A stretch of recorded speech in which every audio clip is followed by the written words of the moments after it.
times they are uncertain, of that there is no doubt, and nobody can tell me quite what it's all about. Heartbreak and the loneliness, the chaos and the fear will make even the strongest cry, I wish my ma was here. A young man on a battlefield fights for a rich man's gold. The bullet cracks into his spine, he knows he won't grow old. And as the tears come streaming down, at once his mind goes clear. The war was fought for nothing, he cries, I wish my ma was here. A lively story well in hand, a joke to soothe your soul. And when it came to arguing, she'd forgive and let it go. And when I cried, she held me, told me it's okay, my dear. And as we face these darkened days, I wish my ma was here.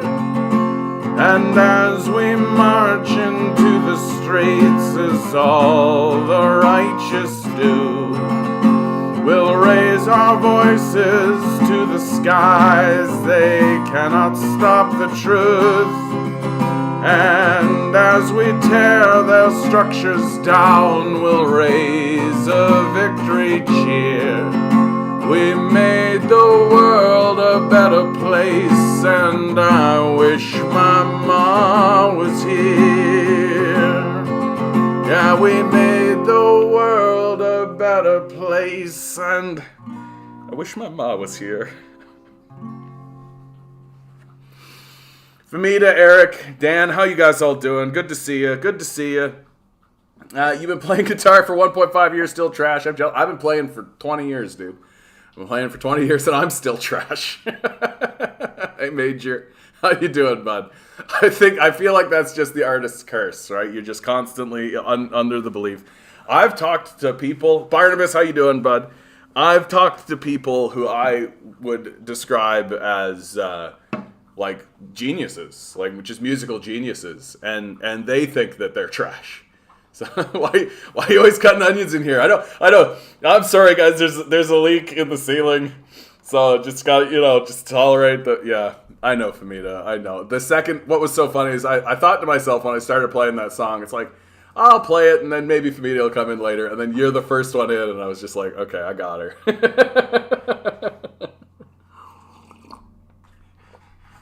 I'm having my relapse, the thing that I talk about, my vaccine reaction. What do you mean, Eric? Hopefully you're doing well, bud. Oh, God. Health issues are always the worst. Always the worst, man. Always the worst. Bumble Guppy, a pleasure. A pleasure. So, today was actually a great day for me. I finished a project. I've been reading this one series of short stories for a wonderful young lady who... At first, I was thinking, I'm not going to read this, I don't think. I don't think this book is going to sell very well. And so I thought to myself, I think I'm going to pass on this. And she sent me a message back saying that she loved my audition so much, but her kids listened to my audition twice. And I thought to myself, oh, I can't pass that up, right? I can't pass that up. I gotta. If kids listen to something more than once, they like it, and kids can't deny it. So I finished that project, and then even more excitingly, I got offered another project.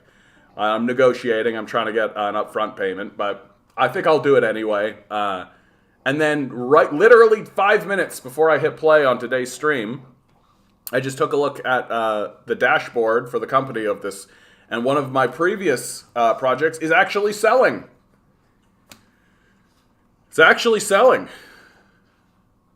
And then I had a little cry about it because the concern is always that I'm going to do this work and I'm going to put it forward and it's not going to pay and nothing's going to happen, right? And I'm just going to be spent all this time on nothing. But it's actually paying out. Like, even a little bit. Get that bread, right, Bumbleguppy? Get that bread. Next time, do a reading as Mickey Mouse. Ha-ha! Got a convo with Farm today. Meat processors booked out a year because stockpiling beef. Ha-ha! Yeah, you didn't think I could do it. You didn't think I could do it, did you, Barnabas? Oh, gosh! Gosh and golly gee! Donald!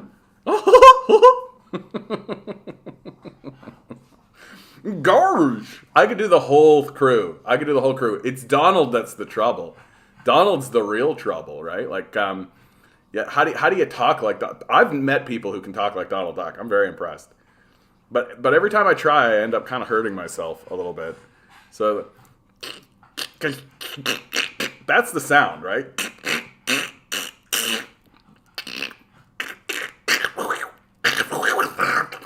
It's the best I got, I think. But it just it's all up in the soft palate. Now do it as Herbert the pervert from Family Guy.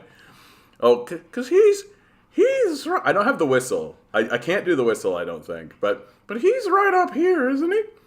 Oh, how you...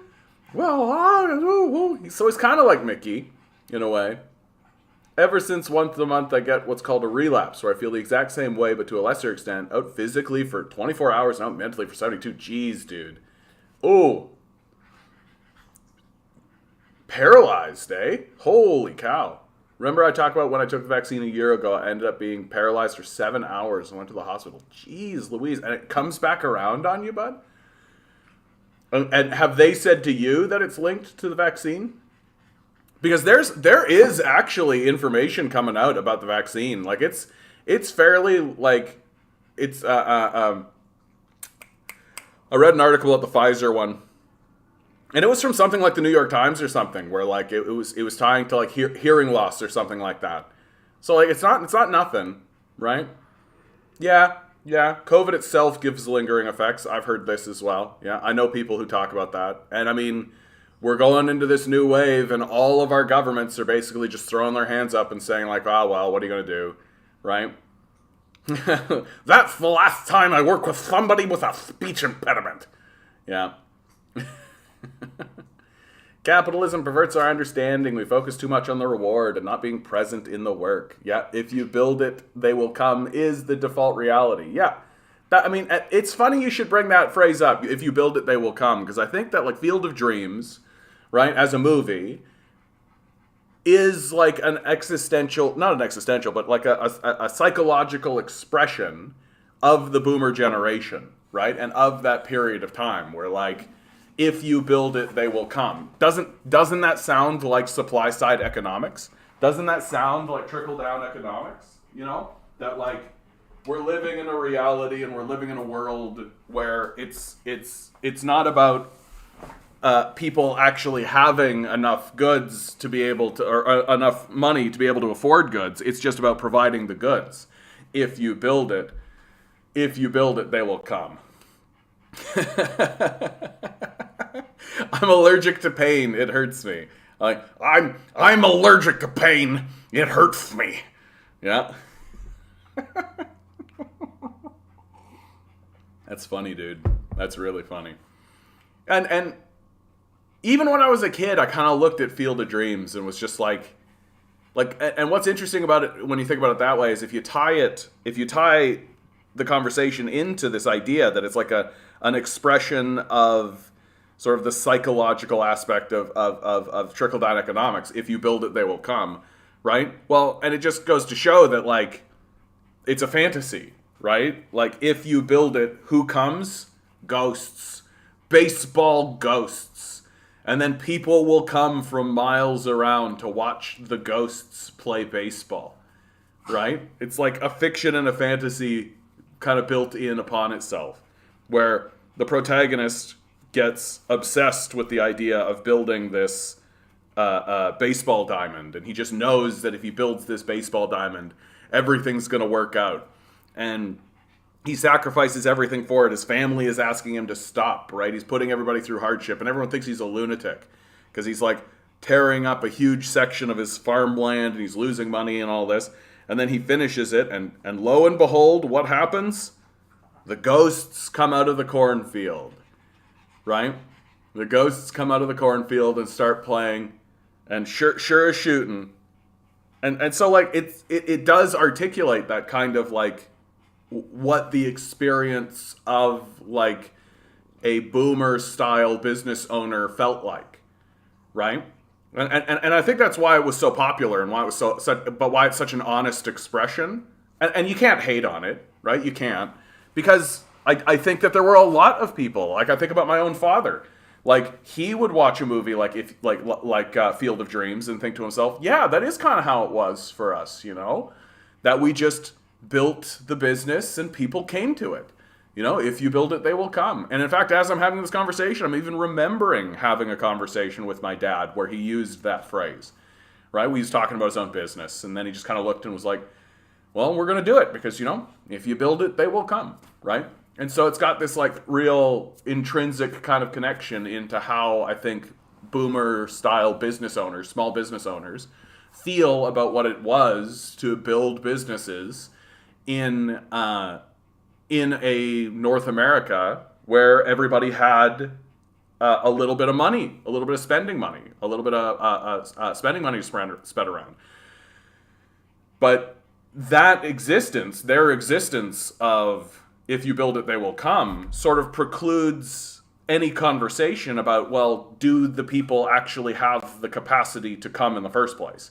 Like, do they have the money, right? It's just assumed within the narrative that the people who are coming are going to be able to actually purchase the services that you're offering.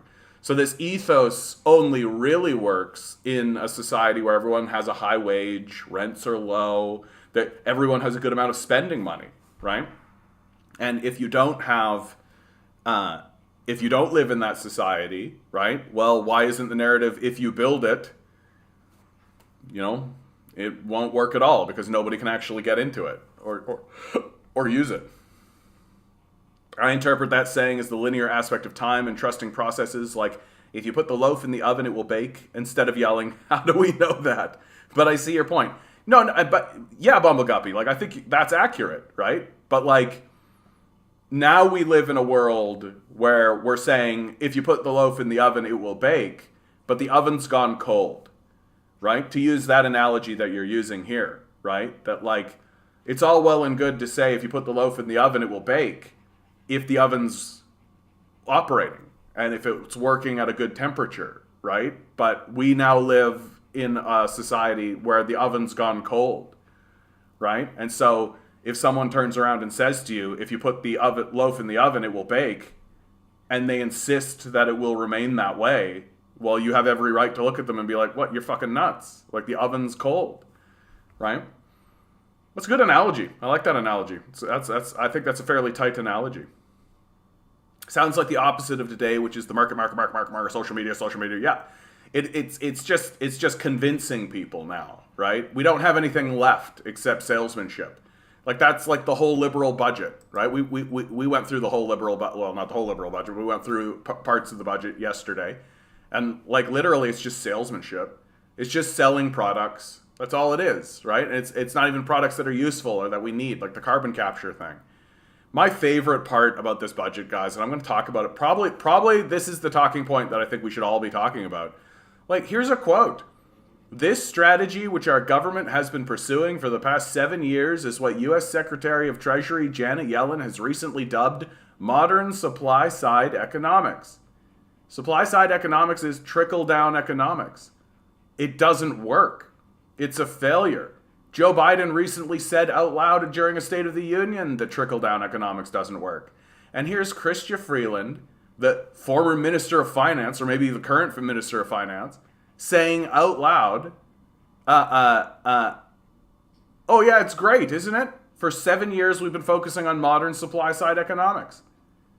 Like, boom, boom, boom, boom, and like, either she's saying it and she knows that it's a failure, and she's just saying it to sort of connect in with the conservative crowd, right? To try to get conservatives over onto her side.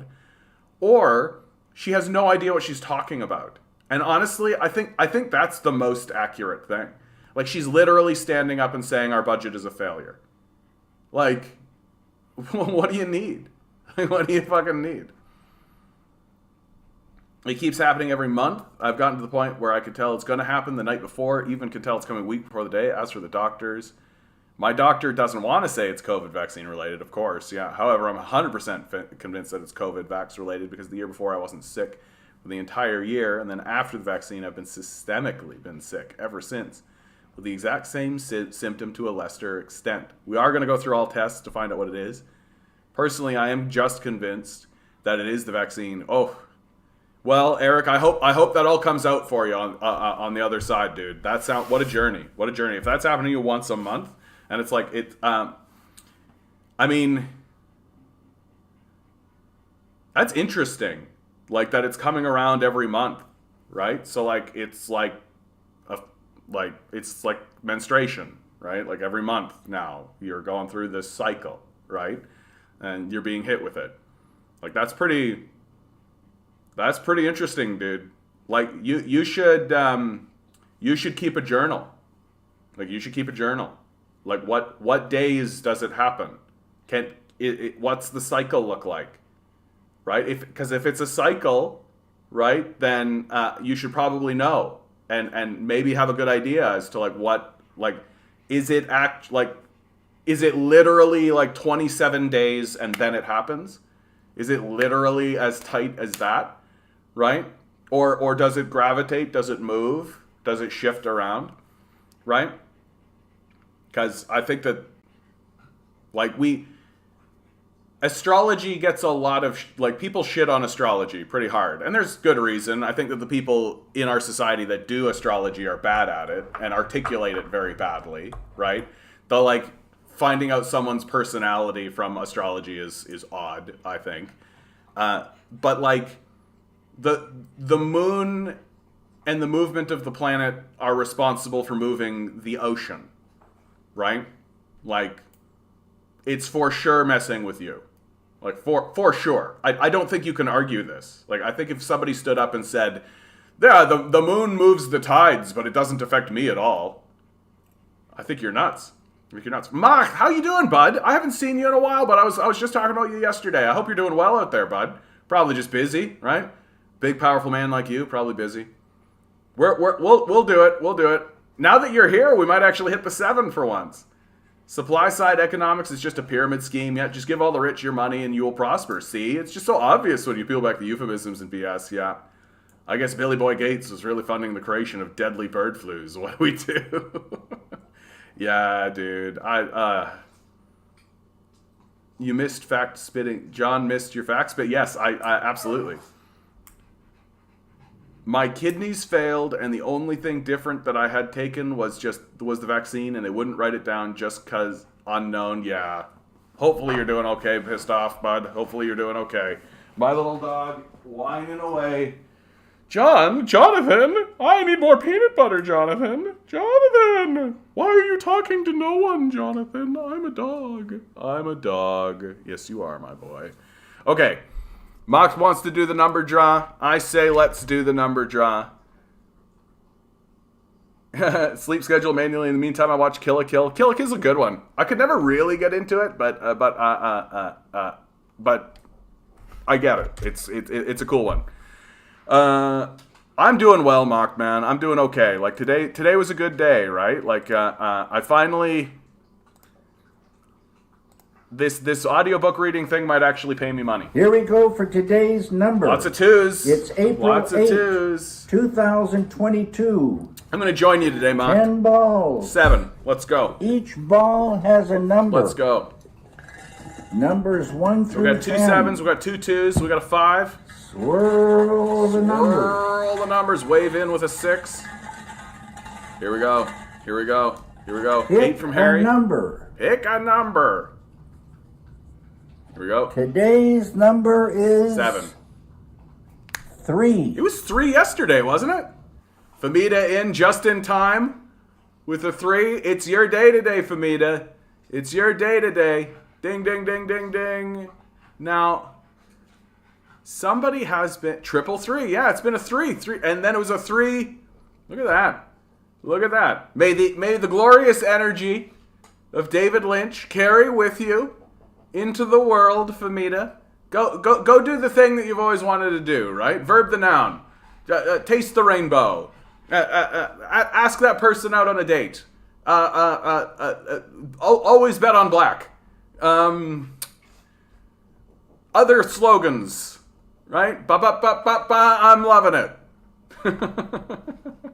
Yep. And also, Harry, of course, as 3 is half of 8, as we established previously. Thank you, Adam. Thank you.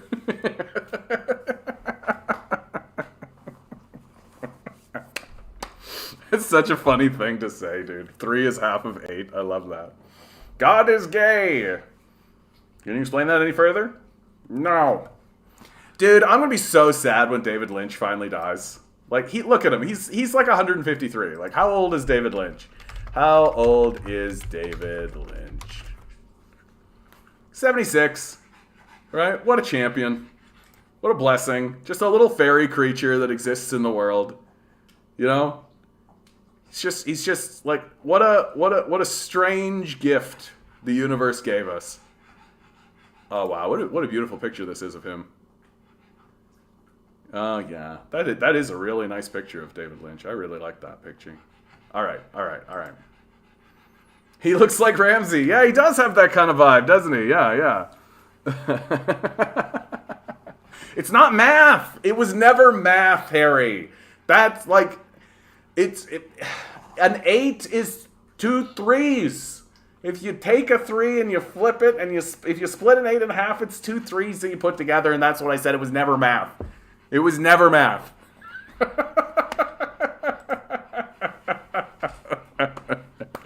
I'm so happy. Oh, Finland has started to get involved in the Russian conflict. How's that working, Isaac? How's that happening? Hold on. Finland, Ukraine, Russia, sure. What are they doing? I know that there was rumblings that Finland and Sweden were thinking about joining NATO. War in Ukraine tests Finland's stance. Finland reassesses NATO entry, which I gotta tell you, dude, like straight up, like, I think Finland and Sweden would be absolutely crazy to join NATO.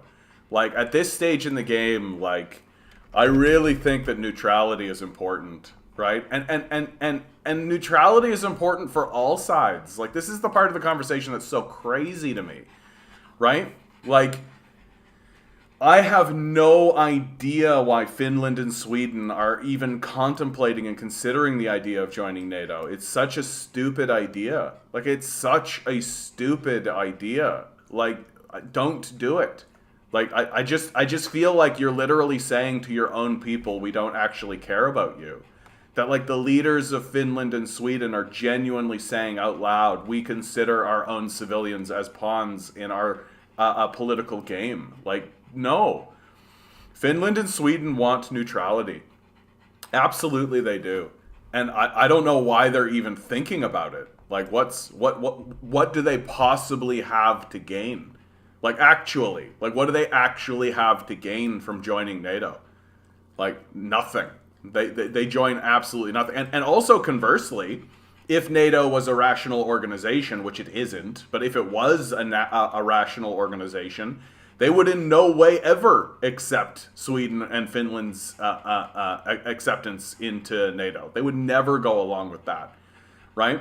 And more we're seeing that the whole narrative of Ukraine joining NATO in the first place was always a lie. Like, it was always a lie, right? That they were never going to let Ukraine join NATO. We've got pretty concrete evidence now to show that, like, publicly the United States was willing to say, the United States and NATO were willing to say that Ukraine can join NATO, but in the communiques that they're actually having with Ukraine, they're being very explicit with Zelensky and saying, like, you are not going to join NATO. Like, that's not going to happen.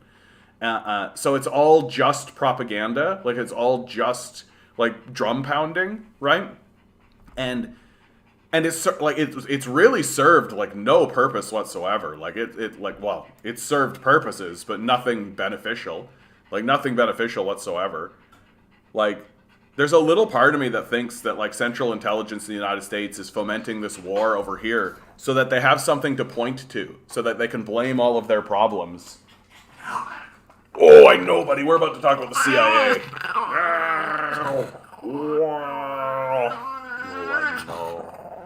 I know. What a good little boy. What a good little boy. What a good little boy. What a good little boy. What a good little boy.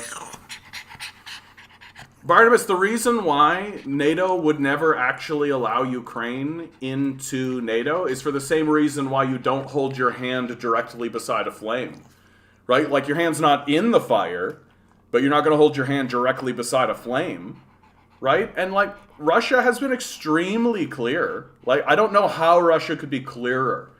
Don't fucking come over here. Like I don't understand why that's difficult for Westerners to contemplate. Like don't fucking bring these guys over here. Right?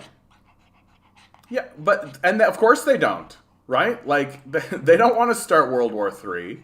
Like, Biden doesn't want to be the administration that is responsible for actually kicking off nuclear warfare. Like, he doesn't want to do that shit. Like, if you ask me, like, the more and more I contemplate it and consider it, what follows is speculation.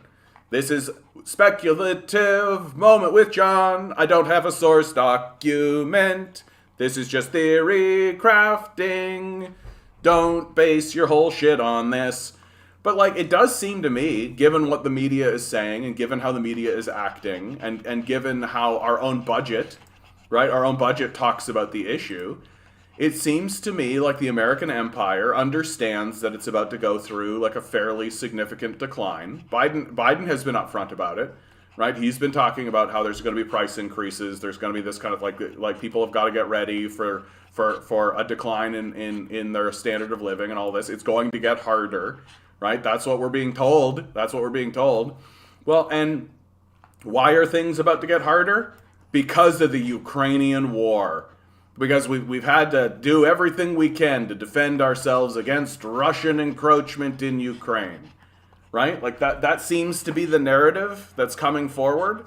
And again, like I don't have like a CIA document, although I do have a CIA document that shows pretty clearly that since 1949 to 1970, at least, CIA Project Aerodynamic consisted in CIA support for the foreign representation of the Ukrainian Supreme Liberation Council, a Ukrainian organization which was established in July 1944 and exploited by the CIA by 1949.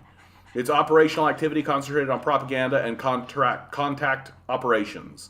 So the CIA was directly working with Nazis in Ukraine since as far back as 1949. Project Aerodynamic, right? And like, why? To fuck this place over. It's always been that way, right? Maybe in the long run, this is Putin sharpening his troops. I gotta tell you, dude, like all of the things I'm seeing, like all of the interviews, all of the polling, everything I'm seeing coming out of the Russian military directly is very clearly, boy howdy, do we not like this? Like we're not a big fan of this, dude. If this continues for too much longer, we're not going to go along with it for too much longer, right? Like I think that the Russian troops view what they're doing as necessary. Ooh, I know. This is unnecessary, right? This is unnecessary what we're doing here. Yes, I know. Okay, down you go. Wow! Boop. Good boy. Like, yeah, I just think that they view that what they're doing here is necessary. And that they understand, like, they're not doing this because they want to. They're doing this.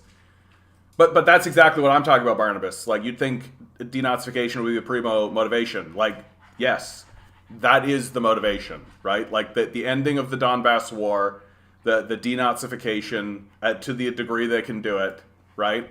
But they're not looking at it the way that like America viewed the invasion of Iraq or the destruction of Libya or something, where it's like for freedom and all glory and all this and drone strikes and who gives a shit, let's blow up a mosque, right? Like they don't give a shit. No, the Russian military, everything I'm seeing tells me that the Russian military is going into this thinking, this sucks. I'm not interested in it. I don't want to do it. I don't want to spend my whole life fucking doing this. This is terrible, awful, but it's work that must be done, right? That's how they view it. It isn't. That's why. What do you see if Americans go into areas and blow shit up and do all kinds of stuff? You see the American flag everywhere, right? Well, what are you seeing on these guys, right? What are you seeing on these guys? It's not the Russian flag. Right? You're seeing the Z, right, for victory, because that's what they're after, right? They have a goal. They know what their goal is. They feel like they have to do it. They feel like it's necessary, and they're going to do it, and they're going to win. Z for victory, right? Incidentally, we have a Toronto clothing store vandalized after displaying a letter Z, a symbol seen as pro-Russian, right? Smashed out. And this article, if I were to read through it with you guys, is an excuse to spread around propaganda, right? So, for example, just uncritical statements like, it's appalling and saddening that there are people who are supporting a genocidal army and a genocidal Russian regime. Zaki Delsky said, we've all seen what the Russians have done in places like Bucha, he added, referring to reports of the Russian military targeting Ukrainian citizens, sometimes killing them execution style. Like, literally, this whole section is completely unverified propaganda. For the CBC to put this in here is very opportunistic of them. Like, this is how you spread propaganda into your society successfully, right? You just have a voice like this, state it as if it's a fact, with no... I thought the Z was for that you got Zeds and you got Nazis. Yeah, exactly. You've got not Zeds and you've got Nazis, right?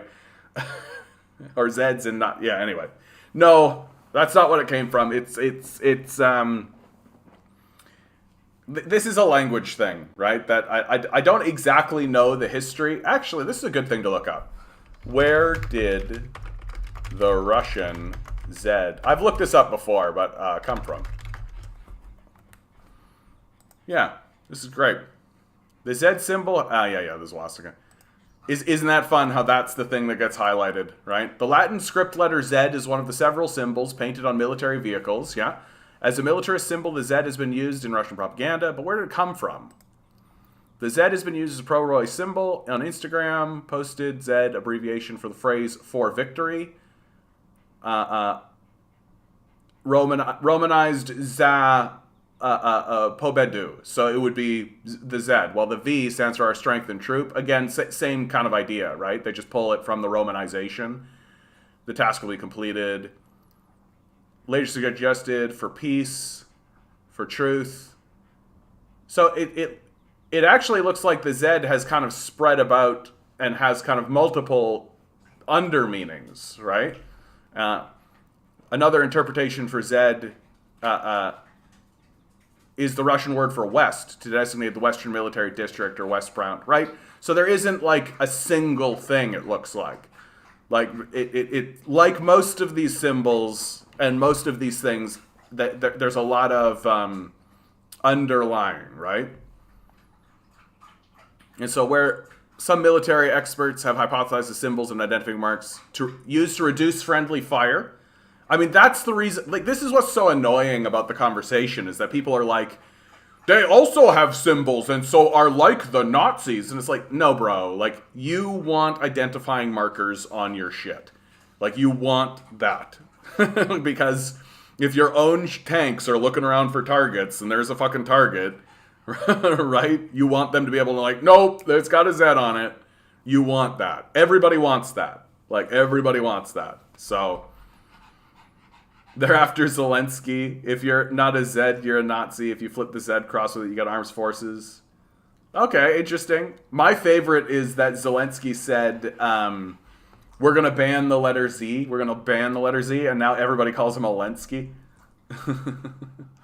If Putin was an expansionist, he would have started doing it 20 years ago, way before NATO expansion in the area. Yeah, no. Putin's not an expansionist. Like, it doesn't fit with his MO. It's not how he's ever operated, right? Like, what are the conflicts that Putin has dealt with, right? Putin dealt with the Chechnya conflict, which, oh my God, come on, John. Come on, John. Come on, John. I was looking at it. I was. So he was dealing with the Chechnya conflict, but he inherited that from Yeltsin, and Yeltsin was a fucking loser, if you ask me. And then there was the Georgia conflict, which literally was the George Bush administration overthrowing the government of Georgia and installing a NATO-friendly government, and then the people of Georgia themselves rising up in the Rose Revolution against this coup, and then Putin sending troops into these regions in order to transition into an actual government in Georgia. Like, that was the narrative of that conflict. So, sounds familiar, doesn't it? Right? The major difference between Georgia and Ukraine is that Georgia isn't riddled with Nazis. There isn't like a Nazi regime there. Whereas in Ukraine, it's much more serious. And so, like, and the result of this, like, he didn't, like, go into Georgia and take it over, right? Georgia didn't get absorbed. Like, you can see even how these lines here are, like, kind of, like, it's understood that this is, like, kind of a gray area right now, but it's not, like, Putin's territory. And, like, the seizing of Crimea, it's like, yeah, there was a coup. Like, the people of Crimea didn't want to be part of it. Did you make $100 from ads yet? I haven't even looked, Wave. I can't even bear to do it. Like, that's the thing. Like, I'm just like, this is me right now. I'm just like, oh, this is me right now. Like, if you want an internal picture of what I look like in regards to how much income flow I'm actually getting from the channel, this is the exact picture. Just, that's it. I can't even look. I can't even look. So I'm just waiting until the end of the month, and then I'll take one day and I'll actually look, and that'll be fine. That'll be great. I'm just moving forward. Moving forward. I don't need...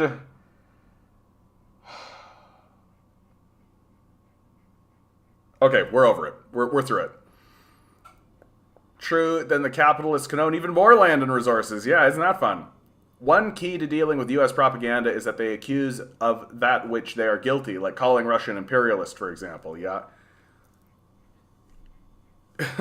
Yeah.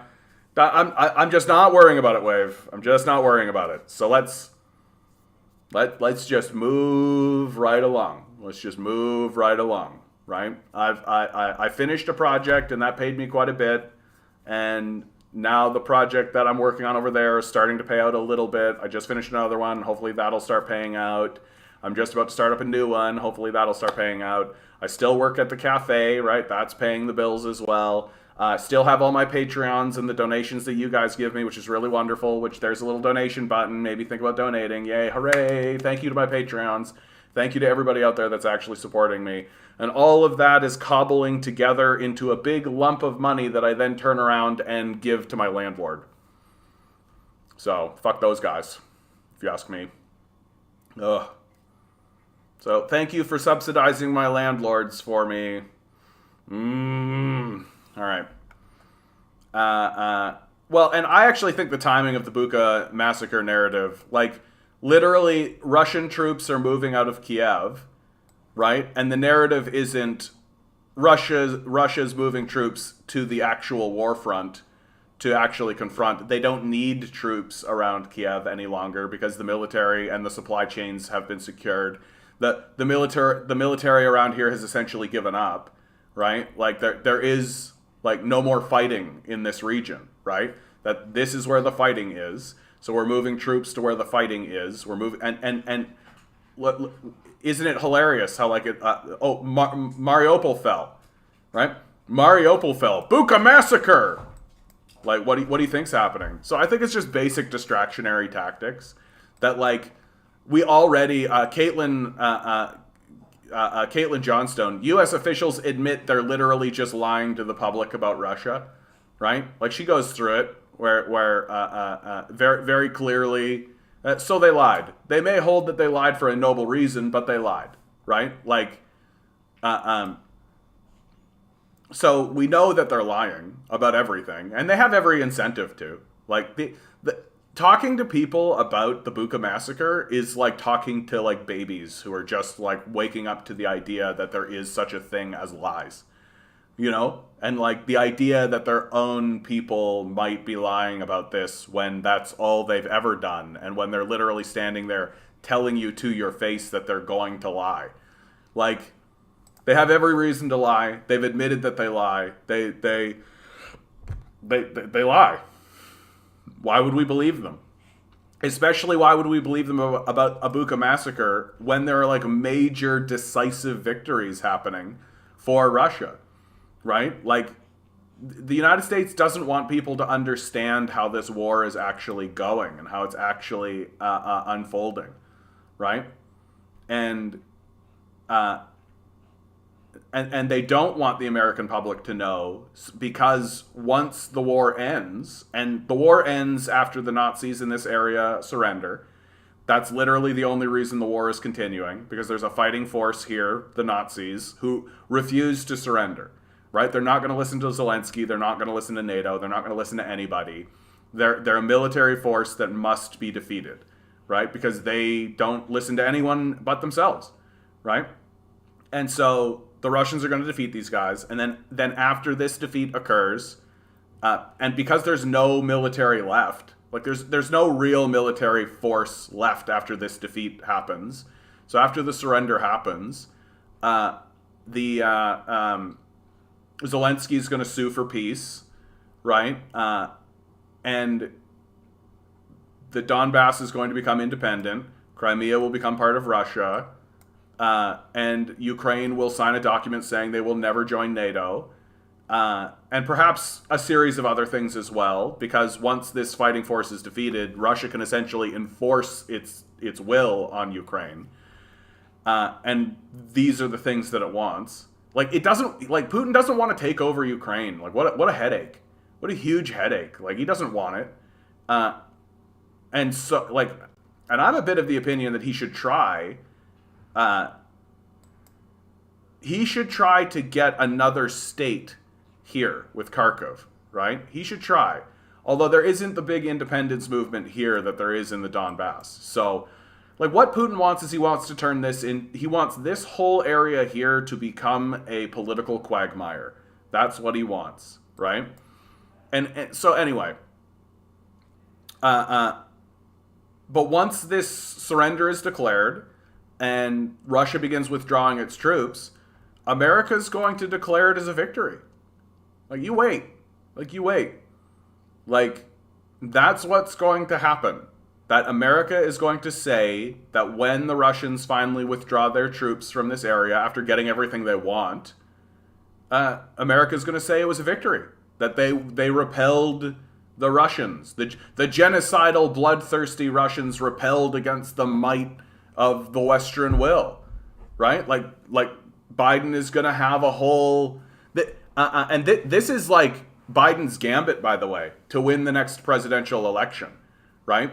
That he is going to declare himself the victor of the Ukrainian conflict, right? That after Russia gets everything it wants and wins the war, forces Zelensky to accept their terms, he's going to leave.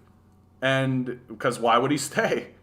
But Americans, like, literally don't understand war like this. They don't understand the idea of war goals, right? That wars don't have goals. You either occupy and stay there forever and exploit the resources there forever, or you lose. Like, that's how Americans think about war. I've been to the Sambuca massacre, burned my coffee table to the ground, pretty hungover the next day, but that's the fog of booze. Yeah. Oh yeah, so tired of watching it happen in real time. Reddit is a NATO talking point cesspool now. Yeah, dude. Like, yeah. Like, it's... People aren't even trying. Like, they don't care. Like, I think that's really what it's coming down to, is, like, people don't care. That it's just, we know what the talking points are for the in-group. That we have an in-group. We want to... And we want that in-group. And we know what the talking point is for the in-group. And if you even challenge the talking point from the in-group, then you're on the out-group. And it is that reductive, right? Like, the people are not interested in understanding what's actually happening. Which makes the conversation very frustrating for me. Because, like, I am not on Putin's side. Like, I'm not, like, sitting here being, like, rah-rah Putin, right? Like, that's really the truth of it, right? Like, in the very early days, like, I made that initial video of just, like, why I support Putin and you should too, right? And so now everybody's got me pegged as a Putin stan, but I'm just like, no, I just want to know what's going on, right? Like, I want to know what's going on. I want to call the situation as I see it. I want to know the truth, right, of what's happening. Like, I'm not blindly following Putin, right? Like, if Putin does shitty things, and Putin's done shitty things, he's just a guy, right? Like, then you call him out for it. But going into a country where there's an active war going on between Nazis and Russians, and taking the side of the Russians in order to defeat the Nazis, seems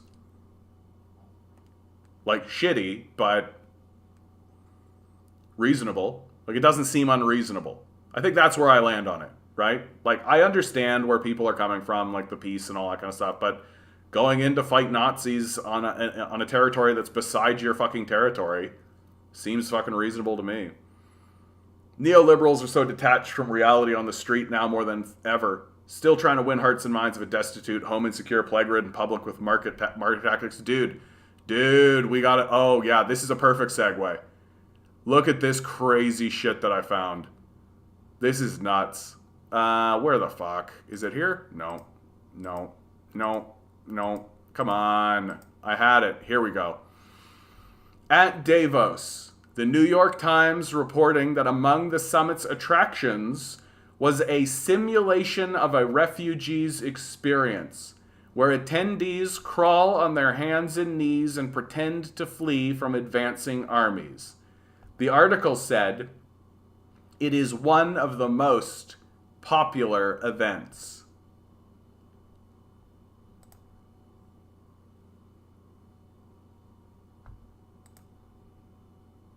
It's fucking Richard Branson.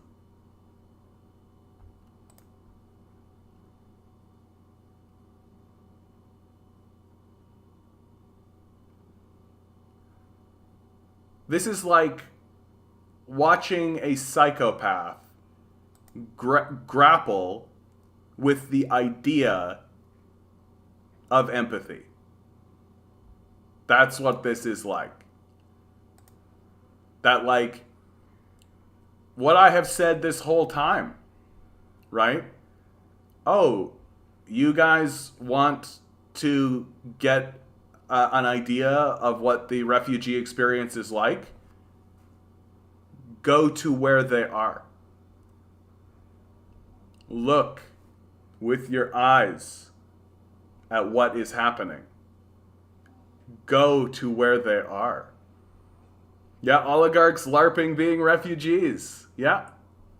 Like, this is like something else, dude.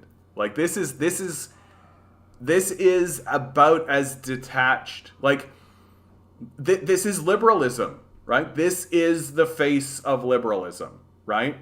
The idea that, like, okay, we acknowledge that something's gone wrong. We acknowledge that there's a problem. And you know what?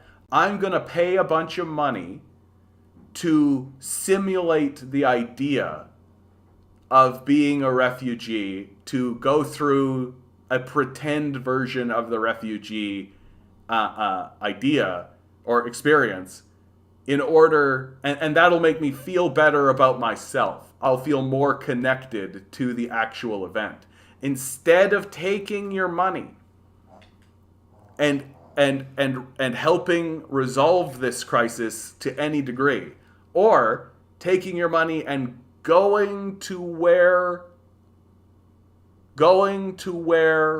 the refugees are.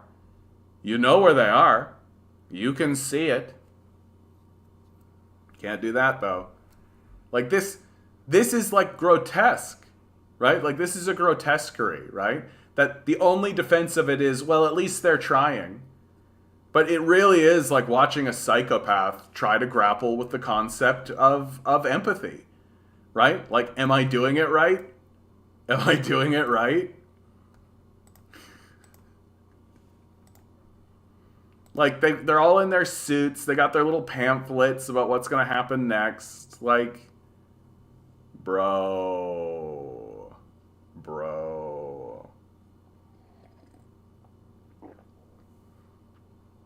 I have even seen people like Adam Something. Yeah, Adam Something's like a fucking loser, dude. But mocking the stance that you can both be against Ukraine and be against Russian invasion. I did watch his take of Gravel Institute. He just like Adam Something is a Nazi apologist. Like that's it. Like the idea that he's not alt-right because he said so.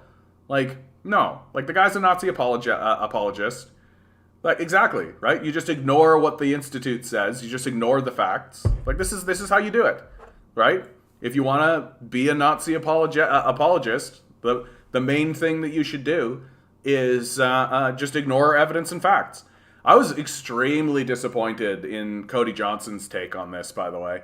Like Cody Johnson's take on this was basically like, this is like the Oath Keepers, and I'm like, no, it's not. Like it would be as if the Oath Keepers were in the fucking military. Right? That they were like actually like a Nazi regime that was, it's like as if the Proud Boys were a military regiment in the military. But no, it's the same. Just because there's like a militia group that exists in the United States, that's the same. Like it's fucking not. Like it's super fucking not. And again, like just ignore the coup, ignore the Donbass war, right? And you can make whatever claim you like. Right? You can make whatever claim you like if you ignore the facts and the evidence. Right? And that's basically what these liberals are doing, right? Like, and that's all these guys are. Like Cody, like he's a liberal, right? Like he wants there to be solutions, and his solutions are electoral politics, right?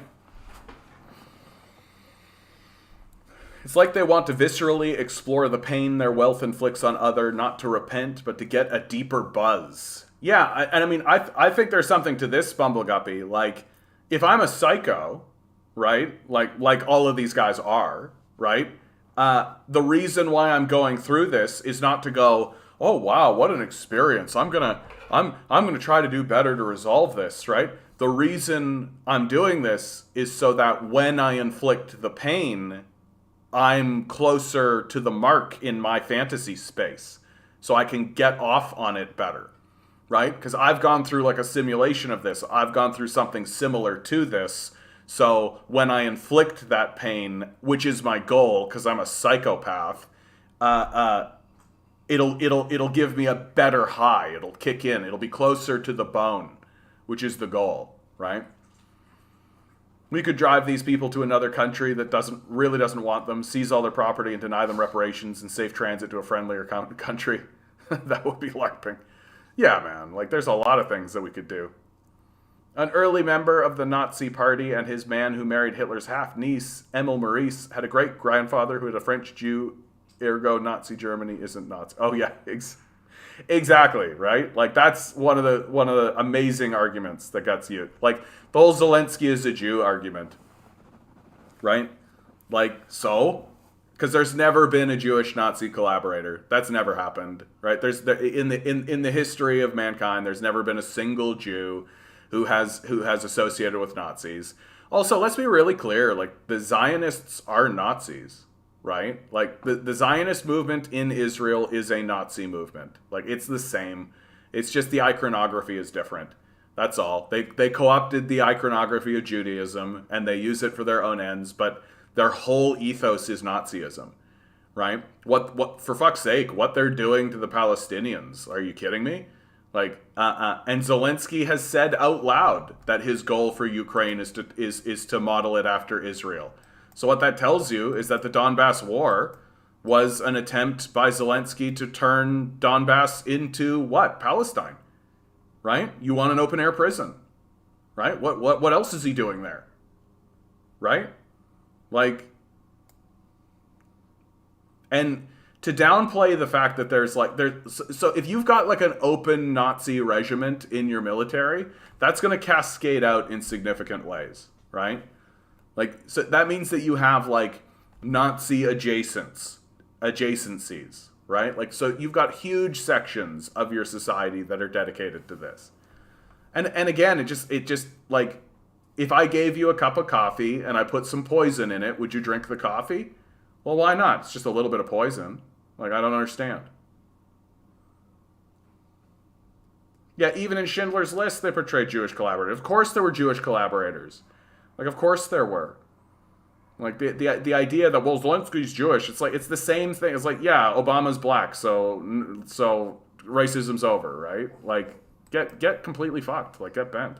It's such a stupid way to think. Now that you mention this, funny how fast fascist Israel got a nation and how everyone else gets bombed. Well, they are essentially a military base.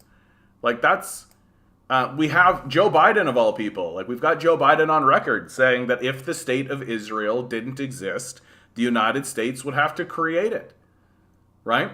And it's absolutely perfectly placed, right? It's placed right on the corridor between the Middle East and Africa. Right? This is a major, major corridor, right?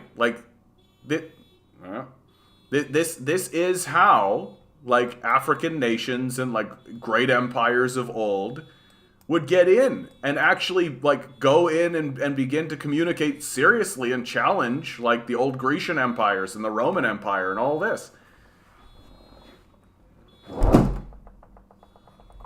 Yeah. Okay, buddy. Thanks, buddy. I know, it's a car alarm. I know, buddy. Car alarms. It sucks when you find out someone isn't who you thought. I'm older and here to tell you it won't be the last time it happens to you. Yeah.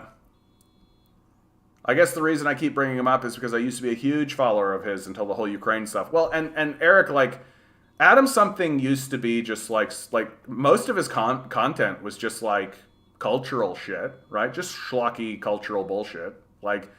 It's odd to me that he's become this lightning rod of a figure in the conversation at all, because who cares what this guy thinks, right? Even if he was giving good takes, right? He's never really been involved in the conversation seriously. And for God's sakes, he did a video talking about that, nuclear war wouldn't be so bad. It's like Weird Al, it's as if Weird Al Yankovic started to come out with political analysis. You'd be like, what the fuck? Who cares? This guy's just a goober. And he's unintelligent. I think that's the thing that I think people really need to understand about Adam Something. And that's fine. You can follow goofy people who do stupid videos about, cultural shit. That's fine. But, he's not an intelligent person. An intelligent person confronts evidence and talks about the evidence, and Adam Something just omits it. And it sucks when that happens. I had a kind of a similar thing happen with Jon Stewart, right? Jon Stewart was a hero of mine, right? But I came to realize that my view of him as a hero wasn't because he was a comedian, but because he was trying to expose the truth. And then steadily you start to realize, and I'm not trying to say that Jon Stewart, and I'm having a similar thing with Cody now, it's easier because of Jon Stewart. But Jon Stewart is a liberal, right? He wants to believe that he is pursuing a path to improve the country that he lives in. And I think that belief is genuine and all of that, right? That's fine. But at the end of the day, his solutions are, we've just got to do electoral politics harder, right? And it's not going to work. It's just not going to work. The system, it has delegitimized itself. It no longer responds to the populace because it's structurally incapable of doing so. And so And someone like Stewart, he's permitted to operate because he's very sharp domestically, right? Like his critiques of his country are very sharp in terms of the internal, like healthcare, right? These sorts of issues. But when it comes to foreign policy, he's essentially a stooge, right? Like he's essentially a foreign policy stooge. Like he's not even attempting. The Maduro conversation is where you realize that as clear as it can be, right? Like he literally has like a Juan Guaido thug on his show and interviews the Juan Guaido thug and pretends as though Maduro is a dictator. Like that's Jon Stewart. So this is the reason why the empire allows him to operate, because he critiques the country, right? Free speech, right? And we should allow someone like Jon Stewart to have free speech in the society, right? But his solution to all the domestic issues that he shows forward is invest in the electoral system that's failed completely. Like it's an utter failure. And so of course they allow him to continue doing his stuff, right? You could be the sharpest critic you could possibly want to be if all you're ever going to criticize is internal issues that can only be resolved through electoral politics. So long as when it comes to foreign policy, you're completely on side, right? Yep. Same with Colbert, yeah. And while he was funny, his commentary is so unself-aware, I end up cringing, yeah. Like, it's, at the end of the day, like, a guy like Stewart and a guy and a lot of these YouTube leftists that are liberals, frankly, these guys, they're comfortable. That's all it really comes down to. They're comfortable, right? That someone like Stewart has millions of dollars. Colbert has millions of dollars, right? YouTubers are like, they're making money. They've got big 100,000 followers, right? So they're making enough to have a comfortable living and all of this. So the system's working as far as they're concerned. So the solution is don't upend the system because it's working for me, right? It's not working for everybody else, but it's working for me. So I can critique it. I can tell the truth about it. But the solution is just keep voting. Like keep funneling energy into the system that has obviously and overtly failed. Jon Stewart's not so great recent take was something like oil companies aren't our enemies, they're our frenemies. Big difference in his show's quality as soon as Obama was elected. Well, he stopped doing the show when Obama was elected, honestly. And like the heads of the oil, all of the investors, the CEOs for all of these oil companies should be arrested and put on trial, like a Hague-style trial. Like these people have been lying to us. They've been actively deceiving us. They know they've been doing it. They're aware of the fact that they've been doing it. We have all the evidence you could possibly need. We have all the documents. We have all the confessions. We literally have people like the Koch brothers admitting that they did it and saying that they wish they hadn't. Like these sorts of things. These people should be put on trial and should be incarcerated for their crimes against humanity. And any other position other than that, I think, is just stupid. Like, just stupid and cowardly. Like, I don't think that you can genuinely say these psychopathic serial killers who are attempting to destroy the species are our frenemies. It's something that a stupid jester would say, and that's what Stewart basically ends up being. And it's like, why do you think someone like Donald Trump shows up? Like, why do you think this happens? Because the best we've got is someone like Stewart, right? That's the best we've got. My comments must be fired tonight. The algorithm's wiping half of them out. Oh, yes, Harry, you're a scary individual, I can tell. Yeah, exactly. Liberals are like, what are these people's problems? We're rich. But that's exactly it, right? That's the whole thing with liberalism. All right, So, convoy with farm today. Meat processors booked out a year because stockpiling beef. Farmers in South can't get fertilizers for crops now. Farmers in Midwest are switching, can't get nitrogen nor fertilizer. Buckle up, folks. The media isn't even warning you. FAO Food Price Index, right? 2019, right? Bit stable, then right at the end of the year went up a little bit. So we start here, 2020, a pretty significant dip, in fact, and then right back up it went. Here we go. 2021. The data from 2022 so far. You see the trend? You see the trend? The famines are going to be the worst part of this, in my view. The famines are going to be the absolute worst part about this. That, like, people are going to go hungry, right? There are going to be stories of mass starvation. I mean, that's already happening in places like Afghanistan, right? Where we're actively contributing to a real famine in that area, right? We're not even attempting to stop it. We don't care to stop it. We're doing everything we can to make it worse. And so I think this is quite serious. And our media is literally not talking about it at all. Literally not talking about it at all. 0%. And in the meantime, profiting from inflation, 2 new reports show companies are making billions by pushing prices higher. Okay, guys, I got to do something about my dog. He's just like sitting beside me, staring at me. Do I have a video? Do I have a video? Do I have it? You know what? I do have a video. Right in here. Good old Discord. Okay, buddy. Oh, I hit the wrong button. That's annoying. Here is French journalist in Donbass complaining about the French reporting. Leur boulot en cherchant. Ah, vous avez dit charnier dans votre film, mais je vous ai précisé qu'il n'y avait que 3 morts. Eh bien, regardez. Okay, my God. On va les compter les douilles. C'est quoi qu'il vous faut comme preuve maintenant? France Info, Libération. Regarde, mais montre-leur, Yann. Oui. Montre-leur que je saute devant la caméra le jour où je serai morte, c'est là où vous allez commencer à m'aimer. Ah ben finalement, ne disait pas que des conneries, c'est comme ça que ça va se passer. Parce que vous êtes comme ça. Faut que les gens crèvent pour qu'on croie à leur travail en France. Est-ce que madame de France Info qui m'a appelé, vous voulez que je les compte maintenant les trucs là pour dire qu'il y a eu la guerre?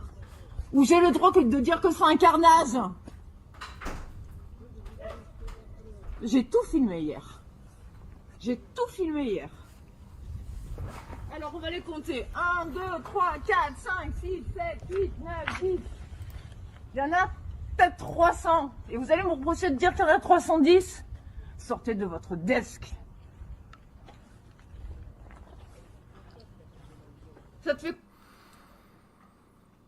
This is a woman who did a documentary. When I talk about the French documentary, this is her, right?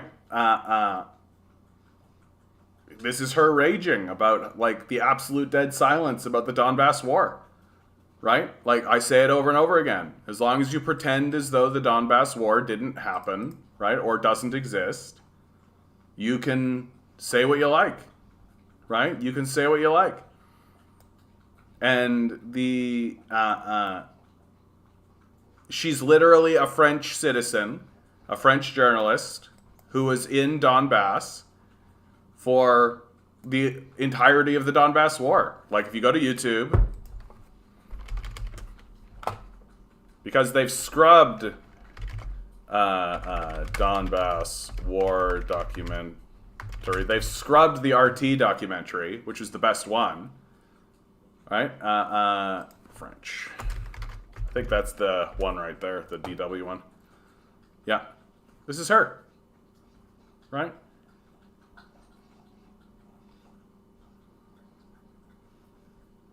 Like,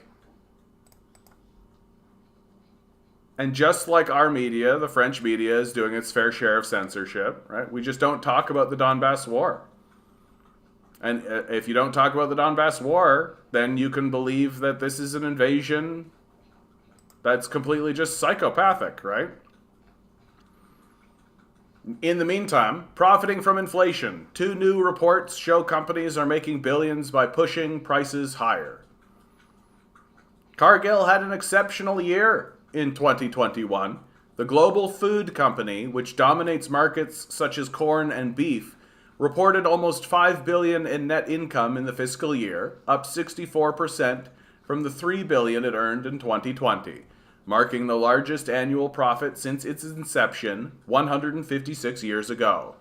So did Canada's grocery stores, which collectively made $3.9 billion more in pre-tax profit in 2021 than they did before the COVID-19 pandemic.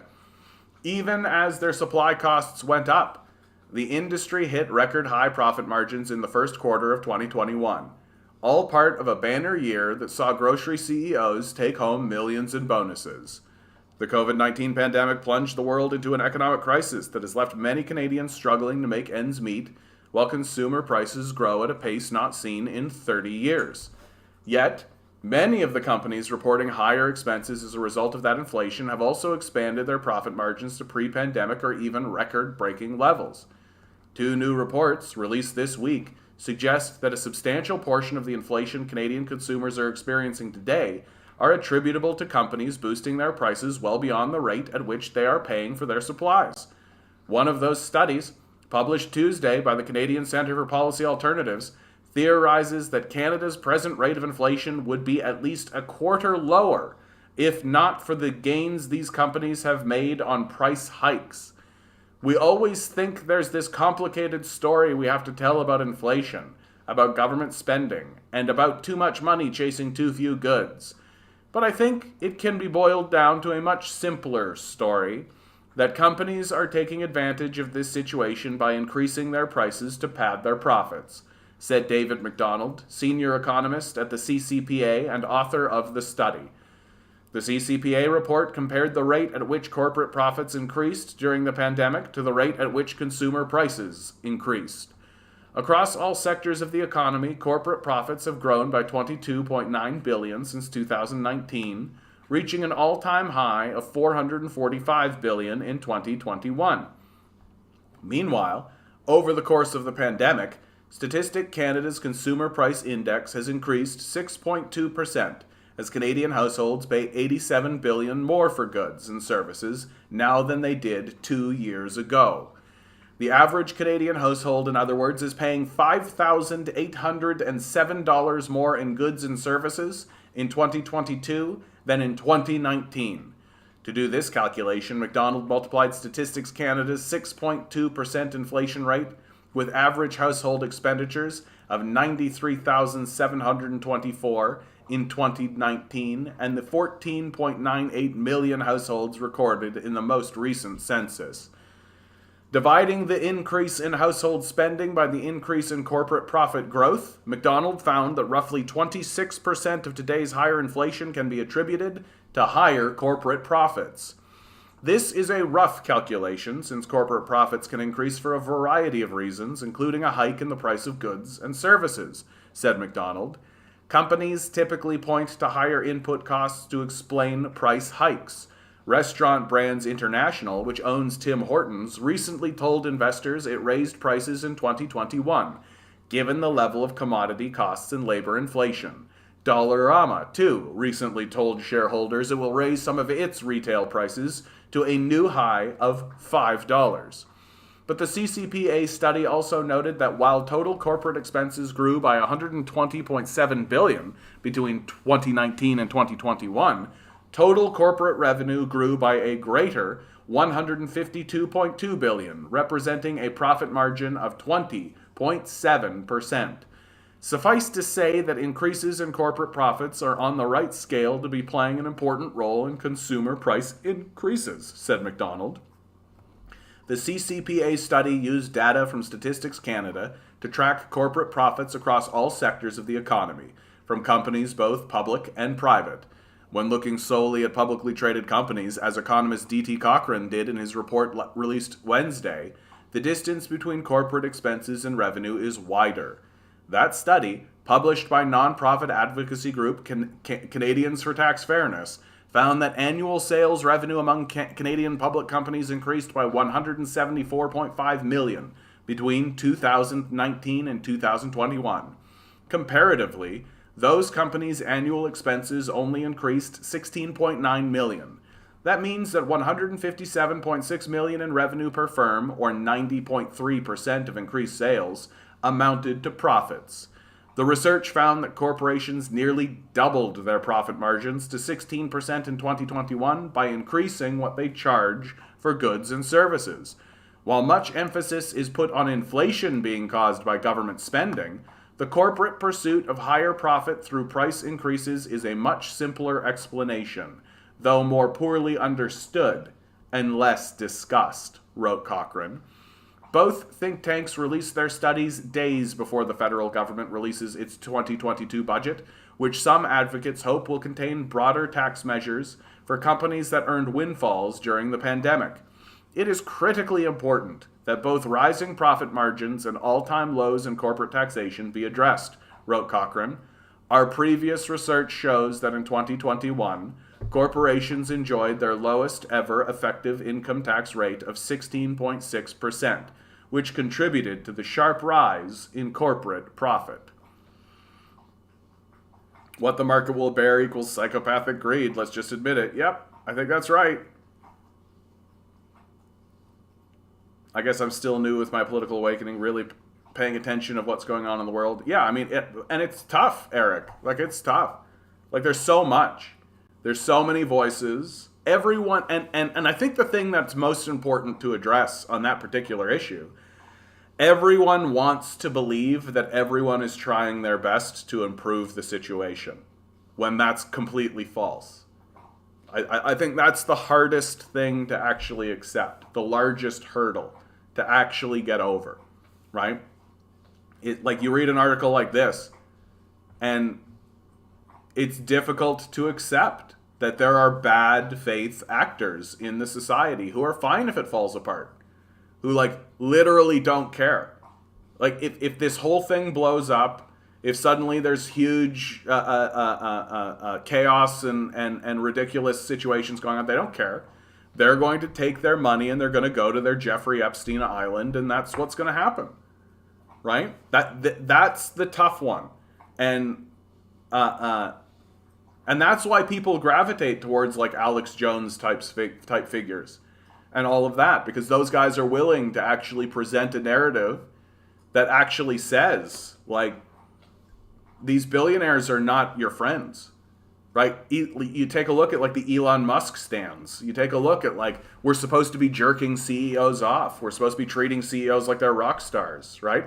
Instead of, like, the overt criminals they actually are, right? We're supposed to have respect for these people. And I think the hardest thing for people to get through is to realize, like, who the actual villains of the piece are, right? CPC enters the chat. Was that? Not sure if I understand, Conton. Sorry. The whole concept of government trying to put a muzzle on capitalism is such a folly over and over again. Capitalism is not controllable. Yeah.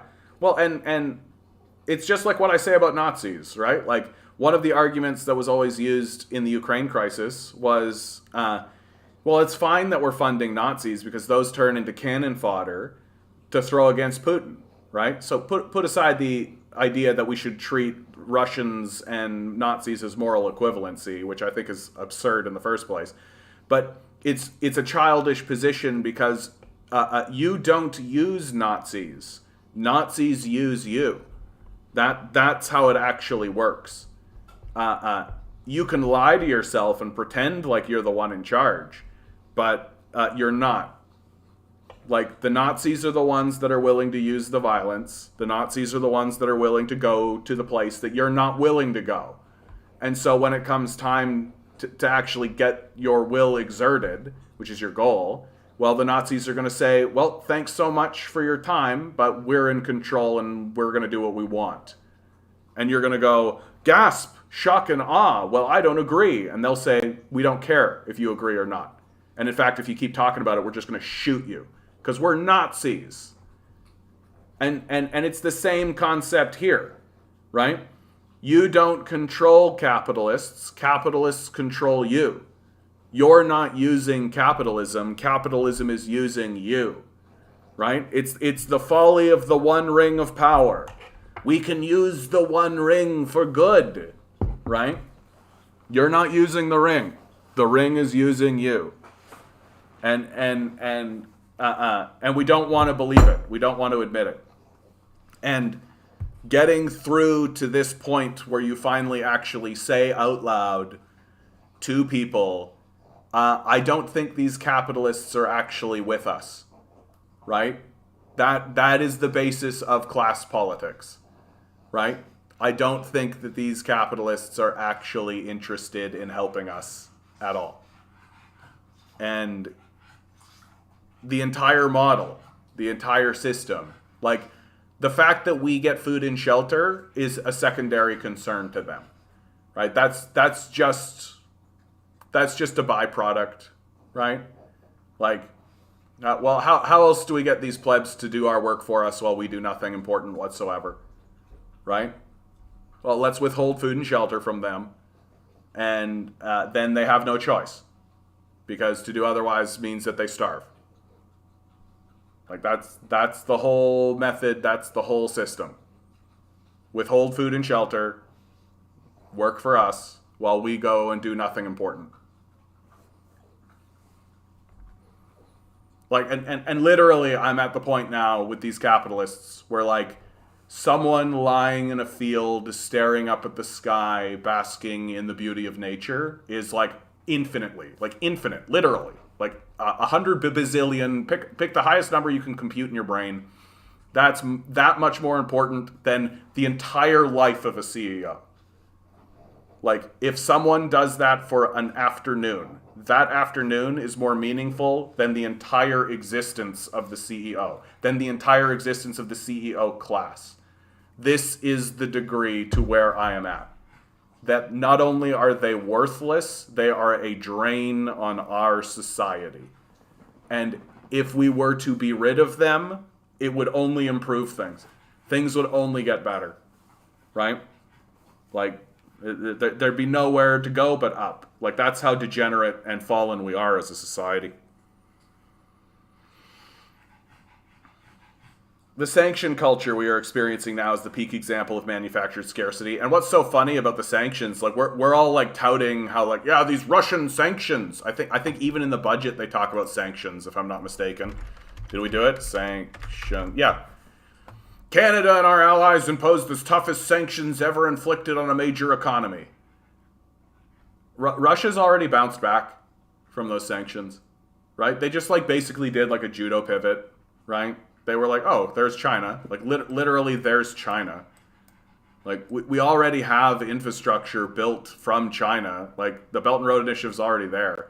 Like the failure of this moment by the West is going to resound for centuries. Like it's going to be the pivot that's coming from this is going to be absolutely incredible. It's going to, like, historians are going to be talking about this moment and really scratching their heads and asking themselves, why would any country and any civilization destroy themselves so effectively? Like, why would anyone act this way? And they're going to come out with the same sort of shit that we come out with the Roman Empire. Like, oh, well, there's like lead in the gas, and that creates mental illnesses, right? They're all looking at these screens all the time, bombarding themselves with radiation, so that's probably melting their brains too, right? And then there's going to be like the theological positions, which are like, yeah, like, this is a dark and depraved evil. But John, they took away Putin's black belt in judo. How was he able to do a judo pivot? That's so funny, dude. That's so funny, bud. That's very clever, Harry. I like that a lot. Like, and all it's going to do is make Russia, China, India, Saudi Arabia, it's just going to tighten these guys up together, right? I don't know how you could look at this Ukraine crisis as these countries and think to yourself, yeah, the West is a trustworthy force that we should 100% work with. Like, nah, bro, nah. And with China controlling Taiwan trade, they're going to choke Taiwan communist. Yeah, it's coming. Get ready for it. Like, I don't know what timeline to put on it. Because China is way more than willing to just, like, play the long game, man. Like, they are complete. Like, This game here that they've been playing with Taiwan, they've been playing since like the 60s. Since before the 60s, since like the 50s and 40s. Like, they've been looking at Taiwan being like, we're coming, man. We're coming. Like, they never dropped that ball, right? And they've always looked at Taiwan and been like, we're coming. We're coming. The only thing that's stopping you is that there's American boats here stopping us from going over there. And we don't want a big conflict about it, right? But it's coming. Like, China is going to push its military vessels. It's going to go like this. Right? It's going to start sending, it's already started to send planes over Taiwan, right? It's already starting to assert its dominance that way. And I really think it's going to come down to like the way the Chinese want it to look. And I think the way it is going to look is that they're going to surround it with military vessels. They're going to have aircraft in the sky. They're going to send a delegation to Taipei. And literally the delegation is going to say, here we are in China. And the delegation of Taiwan is going to look at them and they're going to say, yes, here we are in the province of Taiwan, in the country of China. And that's it. That's going to be the end of it.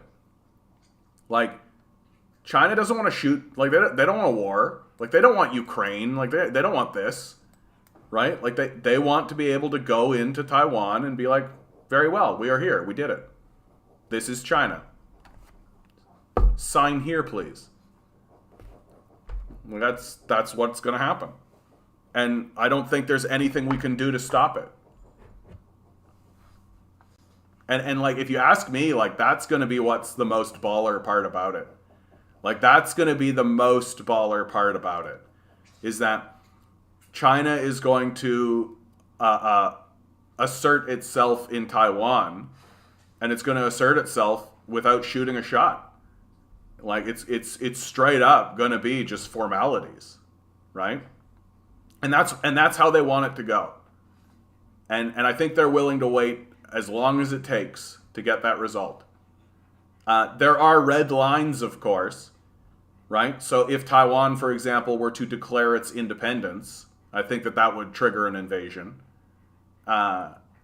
Because, yeah, we're not going to let you put a United States military base right here. Like, we're not going to let a military base be like, where would they? There is a military base. I forget exactly where it is. Like, we're not going to let you put a military base, like, right fucking here. Like, that's not going to happen. People ask why Mao didn't invade. Because he couldn't. He just didn't have the naval power. That's all. That the United States had boats in the water and they didn't have the boats in the water, and that's kind of it, right? That there was shelling that was occurring. Like, they were shooting at Taiwan, but they just could never get the... and by the time the dust clears, and by the time, like the opinion of mainland China is like, we're coming. Like, we're gonna get you, bud. Like, it's just a matter of time, right? Like, if this was a video game, right? Like, if this was like Civilization, right? If you're like playing a video game, right? Where are you going to put your resources? Where are you going to put your time? Where are you going to put your effort? You're going to put all your time and effort in getting this little piece of territory right here, like, so that it's like, right now Taiwan looks like this. It's got bars across it. It's like it's contested territory, right? That's the way to think about it. That there's like bars over it, and it's not solid red. Right? It's contested territory. And what are you going to do? You're going to spend all your time and all your effort and all your military power and all your economic power to make that go red? Or are you going to actually, like, improve this and just, like, they just don't, like, they don't, like, need it, you know? It's not something that they're sitting there being like, Taiwan, like, that's not how China operates, right? Anyway, rename it Maoland. That's hilarious. No, China believes very much in history and things like that. It'd be cool. It'd be funny if they renamed it like Mao. It won't be like Maoland, but it'd be like, I don't even know what they would call it. I'm not even going to try. I feel like I'm wandering into bad territory here. Taiwan restored to China. Ukraine oust Nazi government. Donbass granted statehood. U.S. declares victory. Exactly, bud. That's exactly how it's going to go. Right? The U.S. is going to lose on every front. Would you support forced reunification? So, we're talking about Taiwan, right? I don't think it's an issue of support. Like that I think that's I don't I'm just trying to call the shot. Like I think that's something that I've learned from John Mearsheimer, right? That like people really give him a lot of heat because they're like, "Oh, you're supporting this and supporting that." And he's like, "No, I'm not supporting it. I'm just calling the shot." Like that's what's going to happen. And like how should we behave? Like what's reasonable? What's rational? Right? How should we act in this regard? And I am of the opinion that China views Taiwan as a cultural goal. That the reunification of Taiwan into the wider body of China is deeply ingrained in the consciousness of China. It supersedes it supersedes like rationale, I guess is a way to say it. That this is where the Chinese ruling class used to be, right? This is where the kings lived, right? That the emperor of China lived on Taiwan. So its reunification into the wider body of China is a real victory for the Chinese Communist Party, right? I don't know. I don't understand your statement, Adam. My understanding is that over 50% support status quo. So, like what's the status quo in that estimation? Because from the West's perspective, the status quo is that Taiwan is already an independent nation, which isn't true at all. Taiwan has never declared its independence. Like this is my big thing. If Taiwan wants to be independent, it can declare its independence, right? It won't, right? And there are reasons why it won't. Like very very clear ones. Like China could crush Taiwan, and they can do it without military, right? Like, can you imagine what a blockade would do to Taiwan? Right? So Taiwan's kind of doing this thing where it's both sidesing the conversation. And it's trying to ride that fence a little bit. It's trying to do this a little bit. But China's perspective is very much like, we're coming, baby. We're coming. And it's going to happen. And the way that they want to do it is going to be very dominant. Right? That's the thing that I think America is not going to be ready for. Is how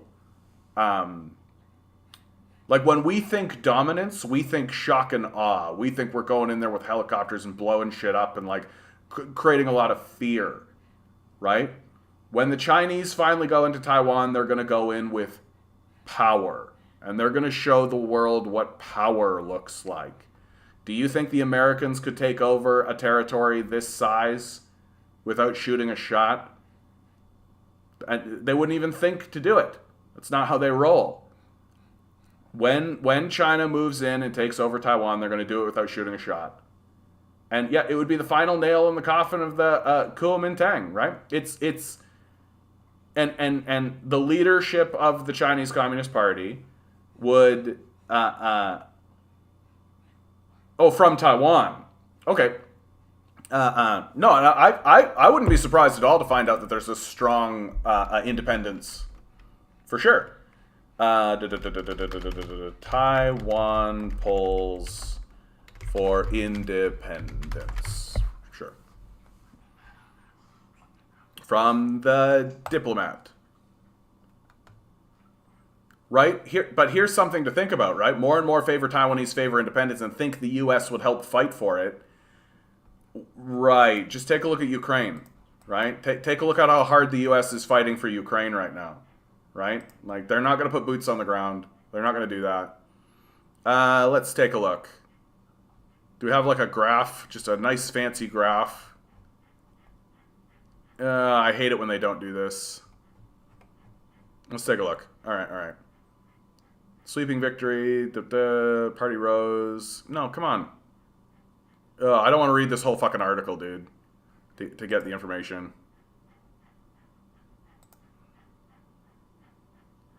Oh, here we go. I like this. EST. Those are good links, usually. Yeah, Iraq should join NATO, exactly. If you want... Oh, come on. 404. File not found. Alright, alright.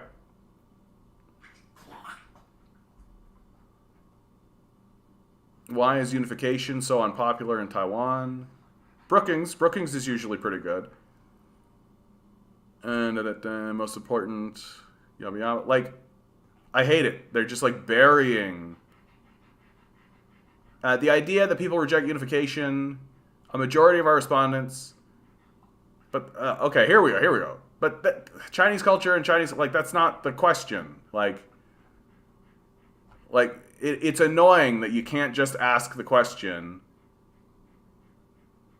Oh yeah, how would you appraise the PRC government? Bad. Good. Yeah.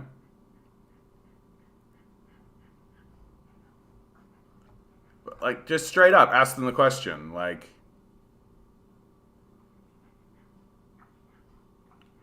anyway, this is turning into just like me. Yeah, not exactly unbiased, but I don't see them. Anyway, like they're fine.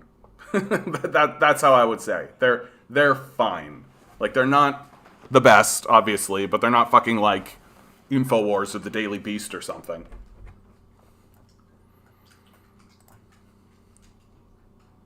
All right, maybe I can just straight up. It would be nice to just see a poll. Just like, would you be okay with reunification in China? Like, I'm finding this to be odd that I can't find very quickly. Like, I think that this should be like front and center, right? Anyway, I'm going to move on from this because,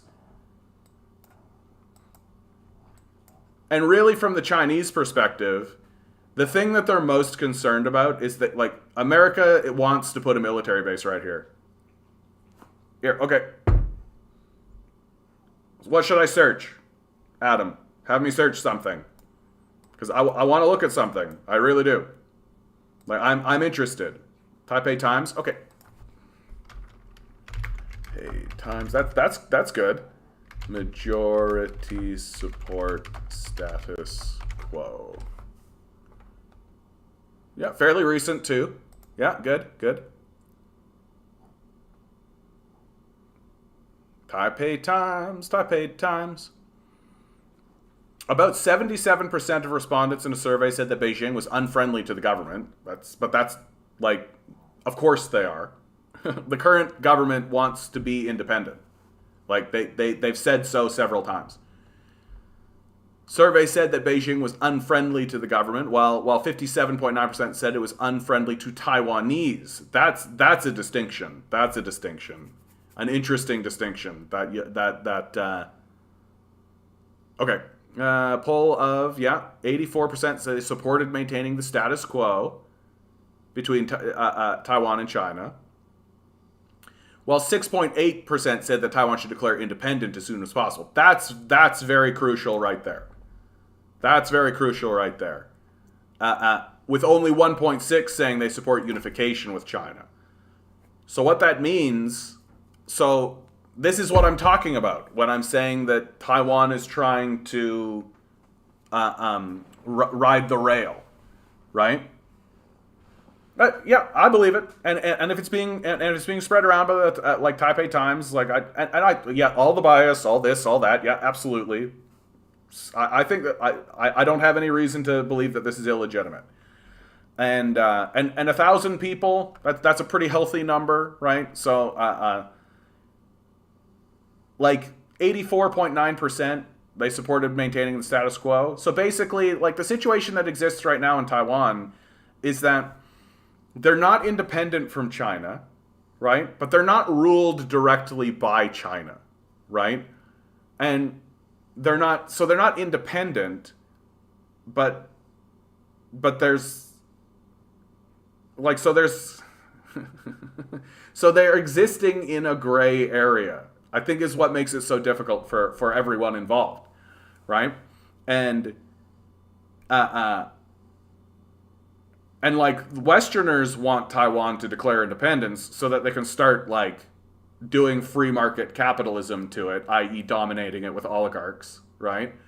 And China wants to have control of Taiwan to prevent that from happening and prevent like militarization of the South China Sea completely.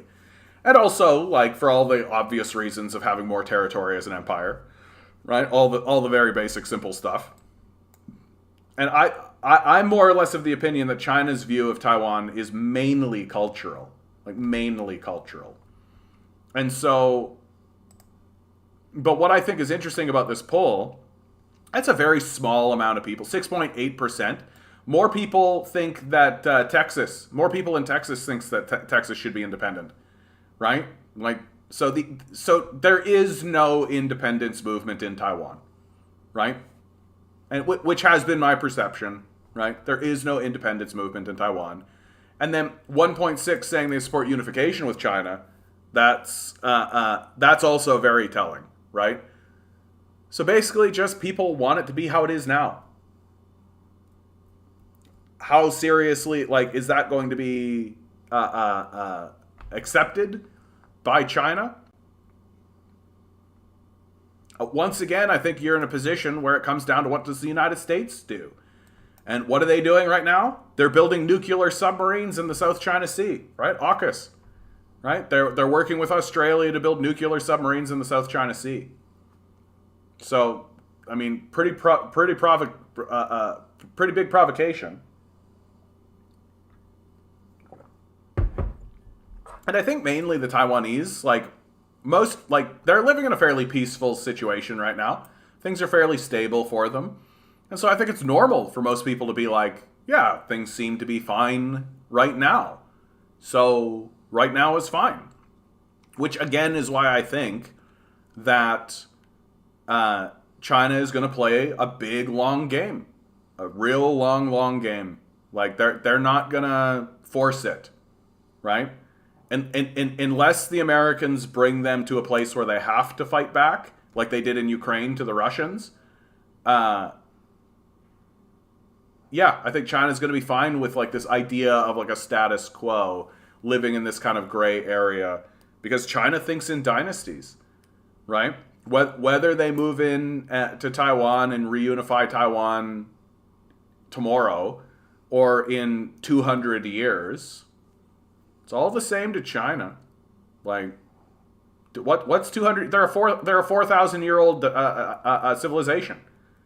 What's 200 years to them, right? Support status quo, is that because they're happy or because they are barely holding on and don't want to risk change? Yeah, that's why people do support status quo, fear of things getting worse. I mean, but what it does tell you is that things, like, Taiwan's not a hellhole, right? Like, it's telling you that Taiwan is, like, the people of Taiwan generally feel like things are stable and, like, that things are okay for them, right? And even if that's coming from a place of deep fear, right? Like, we operate from a place of deep fear in our culture all the time. I just think that it is something of an inevitability that China just absorbs Taiwan. And we have seen with Hong Kong that China is willing to accept a certain amount of civil disruption in regards to its interaction with Hong Kong. And so how much civil disruption would it be willing to tolerate with Taiwan as well? And again, like, the situation may change in 100 years, right? That poll was 100,000 zillion times easier to share than that Fred money printing gaffe from a couple of weeks ago. What a nightmare that was. Oh yeah, dude. Like, they don't want that information to get out. Very, very simple. I mean, they don't want... there's all kinds of information they don't want to get out. They don't want to get out that it's the military that's the number one polluter. Like, they don't want to get any of this going on. Someone said substandardized housing in Japan, where the toilet is right next to the bed, isn't a good thing. The creator felt the need to reply 13 times to ridicule and insult the commentator. Okay. Like, I think so, like, there's definitely like a Western mindset that exists where we have essentially, like, I mean, even the United States, there's like what 400 million people in the United States. There's literally like 36 million in Canada. So we can create, like, everybody could get their own mansion, right? And you could like, it'll take you 5 minutes to walk to your bathroom. Like, the amount of space that we have, it's not how it is in Japan, right? So I think that there's just concessions, right? There's just concessions that we here in the West don't respect or understand, right? Like, these situations arise all the time. We just don't understand the realities of what it would be like to have, like, the population of Japan. What's the population of Japan? So, 4 times the population of Canada. 4 times the population of Canada live in Japan. Concessions. You have to concede certain things. You can't just give everybody a McMansion. Like, it's not gonna fucking work that way. Like, it simply isn't going to work that way. And I feel like whenever, like, there's a lot of I've seen a lot of Japanese structures, like, there's a whole minimalist idea and doing a lot with a small space, right? So you see, like, there's this wall where there's this, like, thing built into it, and then you pull it out and it's actually a table and chairs that's actually can fold into the wall, right? Like how we won't have a front yard. Yeah, that's another one, right? Like, we literally just waste space on grass. Like, golf courses, for Christ's sakes. Just golf courses. Like, what are you talking about? A golf course? We've got homeless people. Y'all see the Japan housing market news today? Uh-oh. Japan housing market news. What's going on?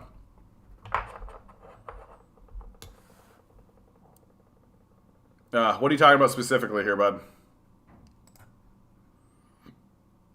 They asked Deng what he thought of the impact of the French Revolution on its 200th anniversary, and he replied it was too early to tell.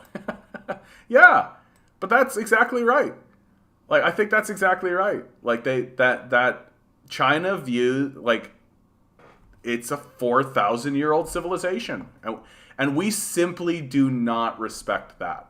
Like, we are caught up in, like, a frenzy, a commercialization frenzy. And we literally only think, we don't even think annually. Like, we really do think in quarters, right? So, and if we do plan, it really is only like maybe a year out, right? So we have no plans. We have no, like, long-term ideas or goals, right?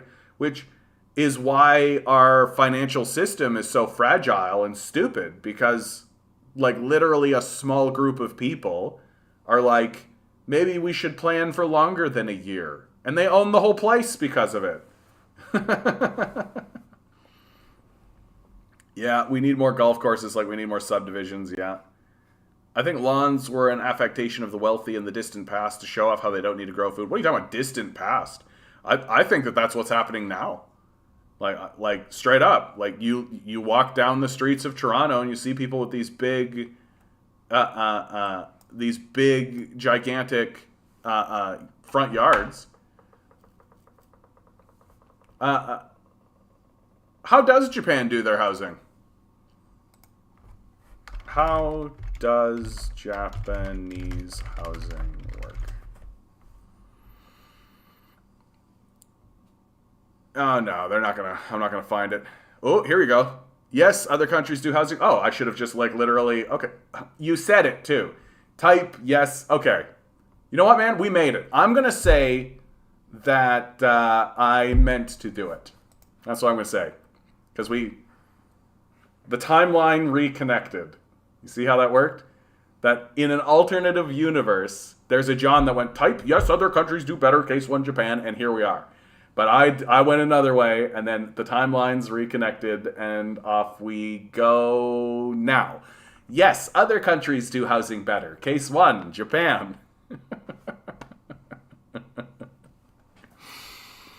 If you can't solve a problem, enlarge it. This oft-repeated maxim was probably not expressed by Dwight D. Eisenhower, despite internet claims to the contrary. Still, it's wise counsel.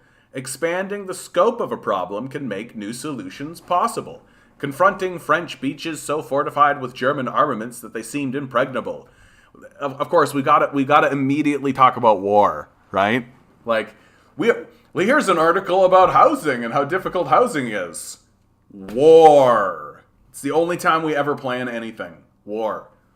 An operation attacking one beach too hard, blah, blah, blah. Later, as president, confronted with a balkanized and piecemeal U.S. highway system and a reluctant Congress, Eisenhower didn't whittle down his proposal. He enlarged it.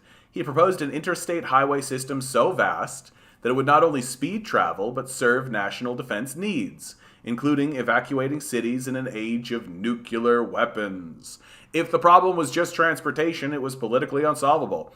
If it was both transportation and military preparedness, the stakes were high enough to mobilize a commensurate response. Just so, enlarging the problem of residential lockdown from a local housing issue to a state or national issue, elevating it to the higher level of governments, is the cutting edge of pro-housing political strategy in recent years in North America.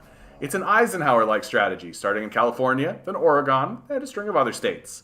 Advocates of abundant housing have elevated their case for upzoning and other pro-housing reforms from city halls to state capitals. Sightline has been prominent among them. The political theory is that taking the campaign, advocates can draw. That's a big long article, dude. I need like a too long didn't read, to be honest. Japan's success to housing. National control of zoning and let developers build lots of houses. I mean, yeah, like if you just like build a bunch of houses, then that solves housing, right? But that's not what we're going to do. Right? like we're going to build a lot of houses to give to the billionaires, right? Like that's what we're going to do. Anyway, I'm glad that Japan is trying to take control of this issue. I'm like more or less of the opinion that like we should just build houses, like that we should create a crown corporation and we should just start building the shit out of houses, right? Although that's not the actual problem that we are facing with here in Canada, right? Like we have a declining population. So badly is our population going into decline that we are opening up our slave systems, the temporary foreign worker program, in order to,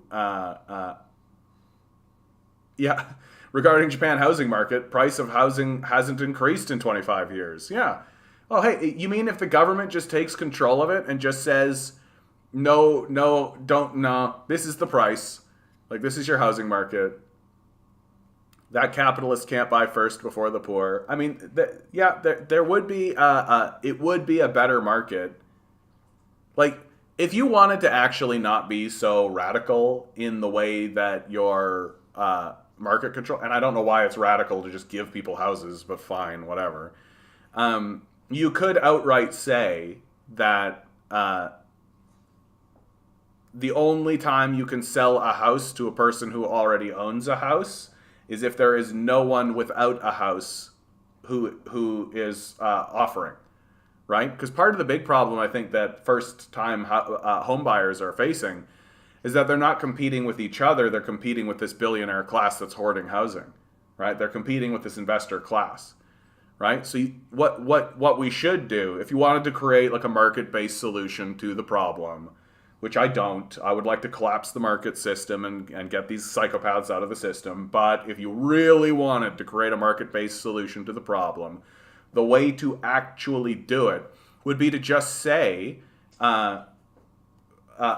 if you don't have a house, or if your intention is to go from your one house to the other house and sell the house that you have, then that creates like a primary market that can only be moved on from after everybody rejects it. So the house can only, the investor class can only get involved in that market if all of the buyers reject the offer, right? That's the only way it would actually work. It was an old house, one room, underground. Liberals say collapse. I say liberate the means of housing. Yeah. Speaking of housing, my city is building shipping container micro homes and charging $1,200 to $1,800 a month to live in them. Isn't that great, Compton? God bless America. What city is that, by the way, Compton? If you don't mind me asking, if you're not comfortable with that, don't worry about it. But I'd be curious. Like, we're pretty dumb, eh? Like, I just think it gets dumber and dumber the more I think about it. Like, why is housing even a market? Like, why is this even, like, why is the living situation even in a market-based system whatsoever, right? Like, why can't we actually just have, like, a government institution that is responsible for distributing housing? Why can't we have a government institution that's responsible for the maintenance of these things? Why can't we have a government institution that's responsible for building new housing? Like, why can't we? I genuinely don't understand it. And the only argument that's ever been given is, oh, well, the only time people will do these things is with the incentive of profit. And I'm just kind of like, then, I don't know, pay government workers better? I don't know what to tell you. Like, Gaddafi, though no socialist believed that tenants should own houses, and in practice, you could only own one house in Libya. Yeah, that's a big part of it, if you ask me. Like, just straight up, just be like, you can only own one house. There, problem solved, right? Like, collapse the market. Like, this market is immoral.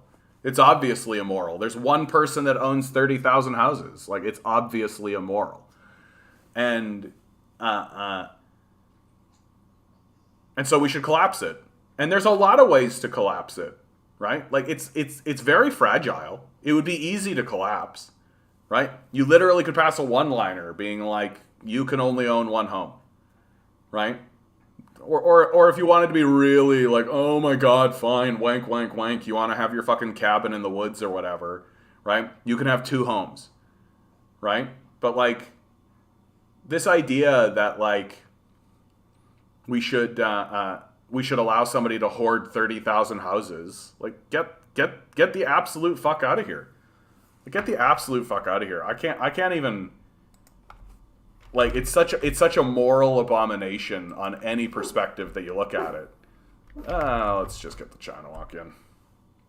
Louisville is in Louisville.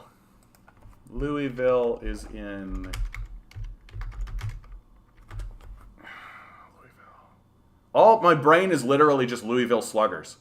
That's all it's doing. Louisville Sluggers, right? Louisville Sluggers. Is that even a thing? Louisville Sluggers? Is that literally just from the video game RBI Baseball? Like the old Nintendo video game RBI Baseball, which, by the way, still the greatest baseball game of all time. Is that what that is? Is that literally where I'm pulling that from? Louisville is in Seattle? Is that right? Am I ready to commit on Louisville being in Seattle? Might as well. I got nothing else. Louisville... Not even close, dude. Kentucky. Wait. Louisville's in Kentucky? Hold on. Louisville, Kentucky. Yeah.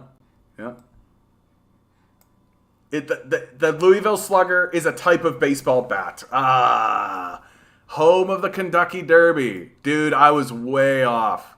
I am sorry if I insulted you, Compton, with that. I don't mean to insult you with saying that you're in Seattle. Oh my God.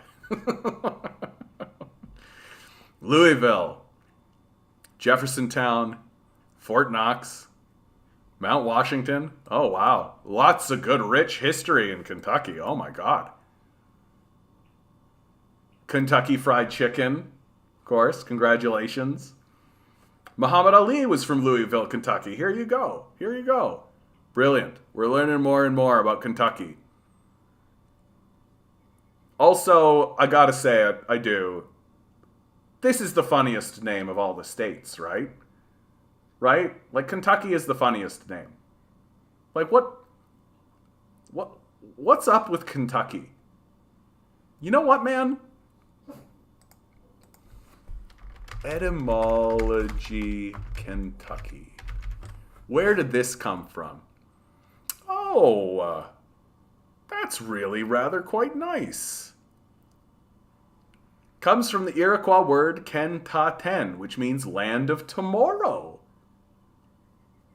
The other possible meanings for Kentucky that derive from the Iroquois language are meadow, prairie, and the river of blood. Wow.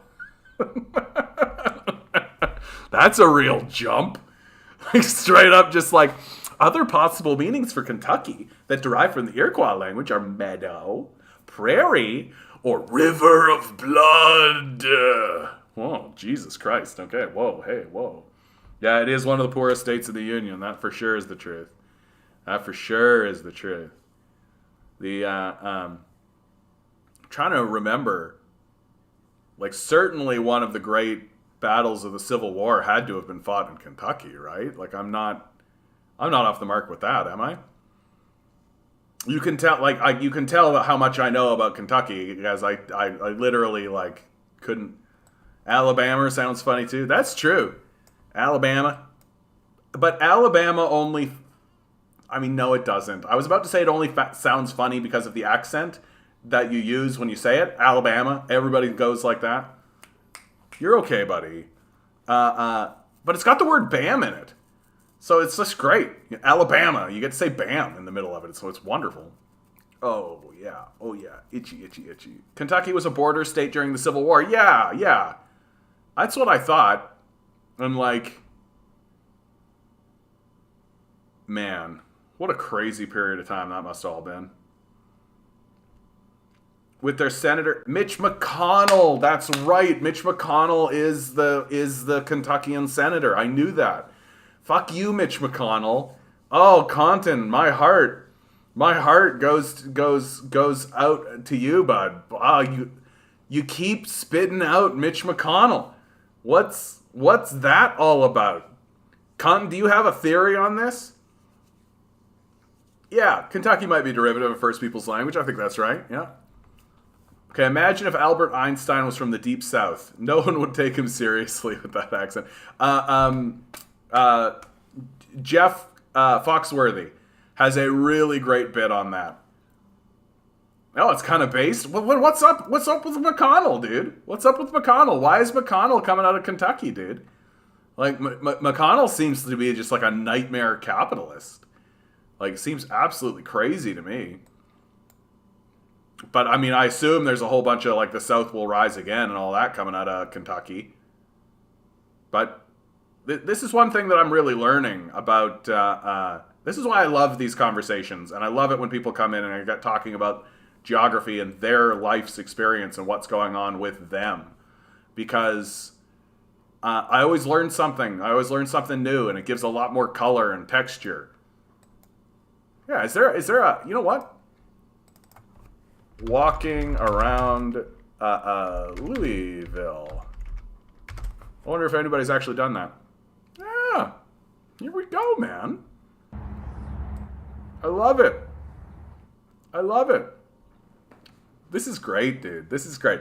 This is Friday evening, right? We're doing fuck around Friday. Although my brain is dead convinced it's Thursday. I'm like dead convinced it's Thursday, guys. Like, that's absolutely where I'm at. The month of May begins with the Kentucky Derby and ends with the Indianapolis 500, approximately 100 miles apart. Nice. Nice. Let's go. Let's burn that fossil fuel.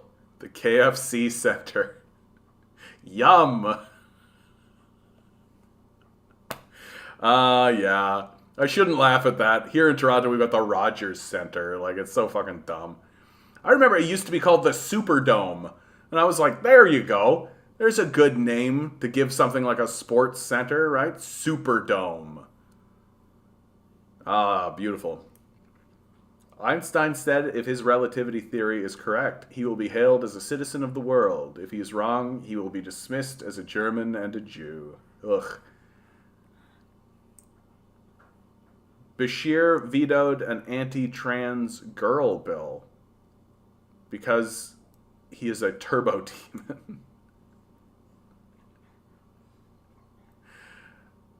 What? I don't know if I understand your comment at all, dude. Actually, Indy cars run on methanol. Burns clean. All right, we'll take it, dude. We'll take it. No one really votes in force in the rural areas. So it's the goddamn cities. The godless city of Louisville. Of course there's a town about your video. Like, walkabout videos I think are great, dude. I think I love walk around videos. This looks pretty similar to like downtown Winnipeg, downtown Toronto, right? This has a very like North American city vibe about it. Like very similar. I would think that like there's got to be like a Times Center or something, right? Like this is very Andy Bashir is a congressman for Kentucky. So Bashir vetoed an anti-trans girl bill? Wait. So he vetoed a bill that was against trans girls? Isn't that something we like? Don't we enjoy that? It's pronounced Louisville. Thank you, Grinning. I appreciate that, dude. You should look up Montague PEI. I think you'll like the view. You know what? Maybe another day, bud. I think I'm going to follow through on this one. During the BLM marches, NFAC went on full-on march through Louisville. Amazing. So, the bill was anti-LGBT, and he vetoed it. So isn't that, again, like, aren't we, like, good for him? Like, I'm not... McConnell is the turbo demon. I don't think I understand what's happening. I mean, I agree with you in spirit. I mean, McConnell... if McConnell was a demon, he'd definitely be one... He'd be like a turtle demon, right? He'd be a turtle that would just have like little tiny horns. Oh yes, whatever you say, whatever you say, great Lord Satan. Kentucky makes great chicken though. 11 herbs and spices coleslaw.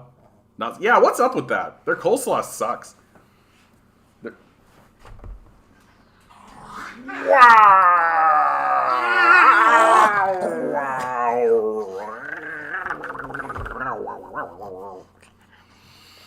I wonder if they're going to take us through some of the, like, more, because there's got to be a lot of historical shit in Kentucky, dude. Like, you would think that there would be all, like, statues, monuments. All right. So, yeah, sweet little Milo Man. Sweet little Milo Man.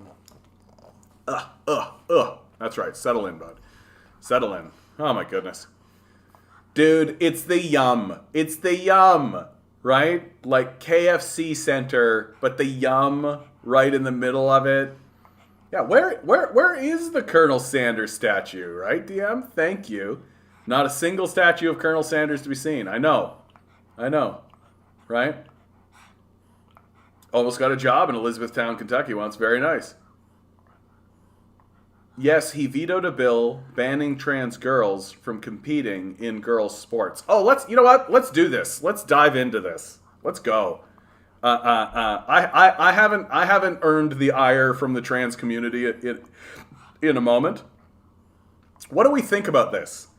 What do we think about this idea of like a man transitioning to a woman and then going on to compete in women's sports? Like, to me, I feel like the conversation has been too limited around our perception of gender and sexuality. Like, we have a very binary kind of a view of and like the segregation of sports generally, I think is actually quite interesting. The more and more I think about it, the more I'm like, why? Like, we've segregated our sports. And the argument has always been that men will always defeat women. Yeah, it's binary when he's beating them by 11 minutes. I don't exactly know the story, so and I don't know if we're misgendering or mislabeling. Like, I care about trans issues. Like, I have a trans friend. One of the organizers that I work with is a trans woman. But it does seem that sport, specifically sport, is where it's turned into this real cultural battleground for us about, well, what do we do with this? And that's fair to say, Grinning. I think that's a fair point to bring up, that trans sport is only an issue because there's a lot of money in it. Without the money, no one would give a fuck, right? Like, if it was just people competing. But I also find that, like, there's so much segregation that exists within sports generally, right? And, like, I think about, like, here's something I think about. So, like, am I supposed to take seriously the idea that the best female basketball player is still worse than the worst male basketball player, right? Like, that's something that I think I think about a lot. You know, that I'm like, why does this segregation of the sexes exist across all? Like, it's just a line that we've boom, just like boom. And Harry, this is kind of what I'm driving towards, right? Like, I find that a lot of the conversation, especially about trans people in sport, sort of sidesteps or there's an assumption that all sports should be segregated by the sexes. That women are over here and men are over here, and we just assume that that's the case. And more, like, as I get older and as I, like, look at sports and women's sports and all of this, like, you think about this, the Williams sisters. Are you actually telling me that the Williams sisters literally could not compete with men? I think they could, right? Like, would they be the world champions of, like, a unisex tennis kind of thing? Who knows? That's the question we would answer, right? But I think they got a shot, right? I think they could probably be taken seriously, right? That the best men in the world versus the best women in the world doesn't seem like a loss to me. Like, I think that's an interesting moment, right? Without a doubt. And again, I keep going back to the idea that, like, you're genuinely attempting to argue to me that, like, the best woman tennis player, so, like, the Williams sisters are a perfect example, right? You're genuinely trying to tell me that the best women tennis players aren't better than the worst professional male tennis players? I think you're out of your mind. Like, I think you're fucking out of your mind completely. So, like, why shouldn't we have, like, a unisex, like, especially when it comes to stuff like tennis Basketball is another good one. Like soccer in my view is another interesting one, right? You're telling me the best female soccer players aren't better than the worst male soccer players, right? It's the men who don't want to risk being bested by a woman. Yeah, because we've got this whole idea, right? We've got it all tied up in our minds that men are better than women, right? So it's a supremacy issue and that you're less manly, right? So what a terrible, shitty society we've generated, right? Once again, it comes back to my main talking point, that our view of everything is completely inverted, that a man somehow becomes less masculine if there is a woman who defeats him in honorable combat, right? And it's like completely false. Like, of course you're not less of a man. Like, what are you fucking talking about? And then this gets into the big, like, and this is why the trans issue is so interesting, because it opens up the questions to our society of what is it to be a man? Why are we, like, why is manliness defined as competitive destruction, right? I suspect because at the end of the day, the best female athlete cannot compete with the best male athlete, but is that true? Like I think the Williams sisters in tennis is a real interesting question, right? You're telling me those women can't compete at the highest level against men? I've seen lots of interviews with male tennis players being like, no, those ladies are legit, like they're legit, and I'm like, I don't know, bud, like. Seems to me like there's a lot of there's a big assumption built into it. Now, this isn't to say, like, I think when you start getting into contact sports, things change a little bit. But even then, I'm like if it's like boxing, like you're telling me that 100-pound woman versus 100-pound man, the woman's got no shot, like nothing, right? Look at the times of the fastest female 100 meter in the world and the fastest male 100 meter times. That's actually a good example to support your kind of statement, I think, which is that we do have things where it's literally like, look, here's the line, right? 100 meters, run it, right? And men blow women out of the water, right? That's just the truth, and it's hard to argue from that point, right? I bet you they can't serve as fast. I guess it would come down to whether the female athlete thought there was a determining handicap. I just straight up think, like, why not take a look at it? Like, why not see, right? Like, I feel like this happens a lot in humanity, that we create an artificial barrier in the way that we think and the way that we perceive things. And that artificial barrier becomes the line by which we define things. But over and over again, we've seen throughout human history that when we eliminate the artificial barrier, there are people who step up to it. And there are people who go past it and supersede it, right? That it does occur that way. But if we're just ruddering them up against an artificial barrier that exists by our own creation, just because we say it's the truth, well, is it? And I think this whole thing gets tied up in a lot of, like, as we were saying before, like Hey Vince, how you doing, bud? There's a lot of humiliation, right? That if a man gets defeated by a woman, it's humiliating, and if a woman gets defeated by a man, like he's supposed to, like, the man sort of perceives it as a loss no matter what, right? Like, oh, so if I beat a woman, then I'm a bad guy, and if I get beaten by the woman, then I'm an extra loser, right? Look at the 400 meter mixed play from the last year's Summer Olympics. There is a literal physical difference that cannot be changed because we want it. No, and you keep using races, and like that's a really clear example on your point. But there are things that are not just as simple as run in a line, right?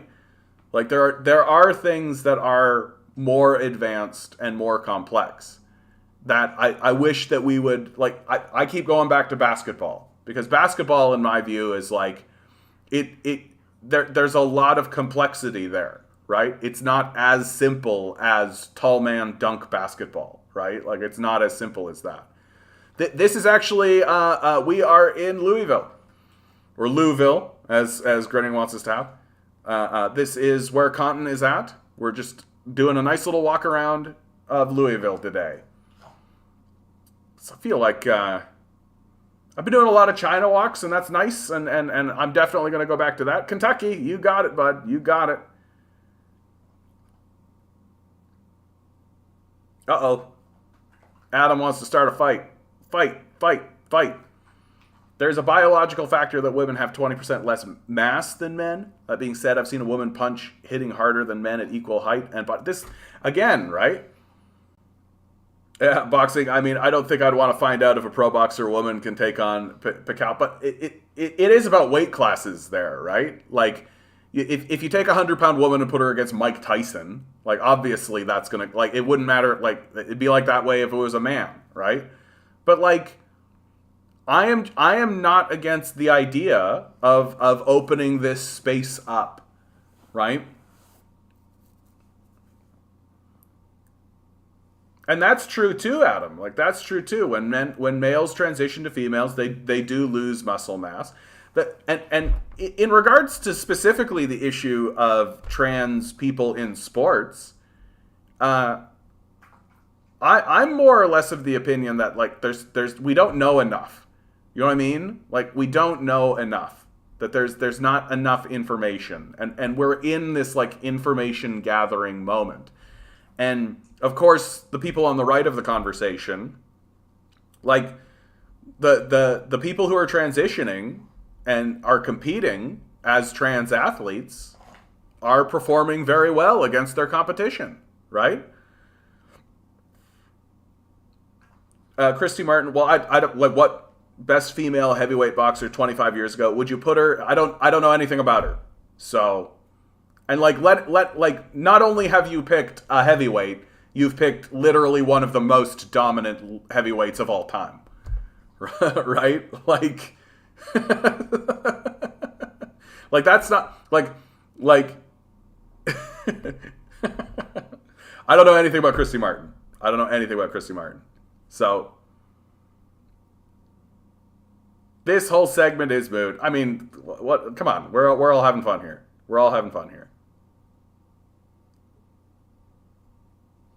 Because, like, I think it's an interesting question, though. It is an interesting question, but one that I think that we tend to, like, we're really just, like, here in North America, all we're saying is, should we let them compete? And I'm trying to say, well, maybe the way we think about how we're competing in the first place itself is too restrictive, right? Now, okay, Watson, but, like, look, if she wanted to, and if he wanted to, I don't see why they shouldn't, frankly. Like, if they're the same weight class, if it's not an issue of health and safety, if everybody's consenting, right, what's the problem? And if Lennox wins, then he wins. And if he loses, which I would doubt, because Lennox Lewis is, like, not only is Lennox Lewis, like, the best, he's, like, probably the best the sport has ever seen, right? So, like, Lennox Lewis is a very specific choice that you've made here. That makes it, like, yeah, of course Lennox Lewis is going to win that fight. He's probably one of the greatest boxers who has ever lived. Like, you got to go back to, like, 1753 to find a boxer with a record like his. Like, Lennox Lewis is extremely dominant. And again, like, I don't know anything about this woman, but I'm like, I can't think of a single reason why we shouldn't allow that to occur. She wants to do it. He wants to do it. There's an audience for it. Okay, and if men and women compete and men dominate on equal terms, what will the bourgeois feminist lobby do then? Yeah, shut up about it, maybe. You know? But I don't think that the question is inherently, like, I feel like there's a lot of assumptions in this conversation that the barrier that exists is artificial. That's my entire point, right? Like, and it is artificial. And I feel like just because we find like a couple of examples where it's clear that the old way of thinking is accurate, I don't think that precludes this idea of opening it up. Like when you pick like direct combat sports, like that's one thing. But like what about like basketball? Things like tennis, soccer, right? Like, and I loop back around to my kind of initial point, which is you're telling me that the best female tennis player is worse than the worst professional male tennis player, right? Like, are you familiar with Evolve fights? If you are not familiar, do not look it up on stream. However, it's the only competition I know of where both men and women compete against each other. Interesting. And I just think it's interesting, frankly. And the alternative to not allow any transgender person to compete in any sport, not very progressive in my honest and humble opinion. I mean, it is raising interesting questions, though. And the trans moment in our society is raising enormously interesting questions. Questions that I don't think we're ready for. Like that's a big part of it, right? Like I lived in like rural Manitoba when we went through the gay question, right?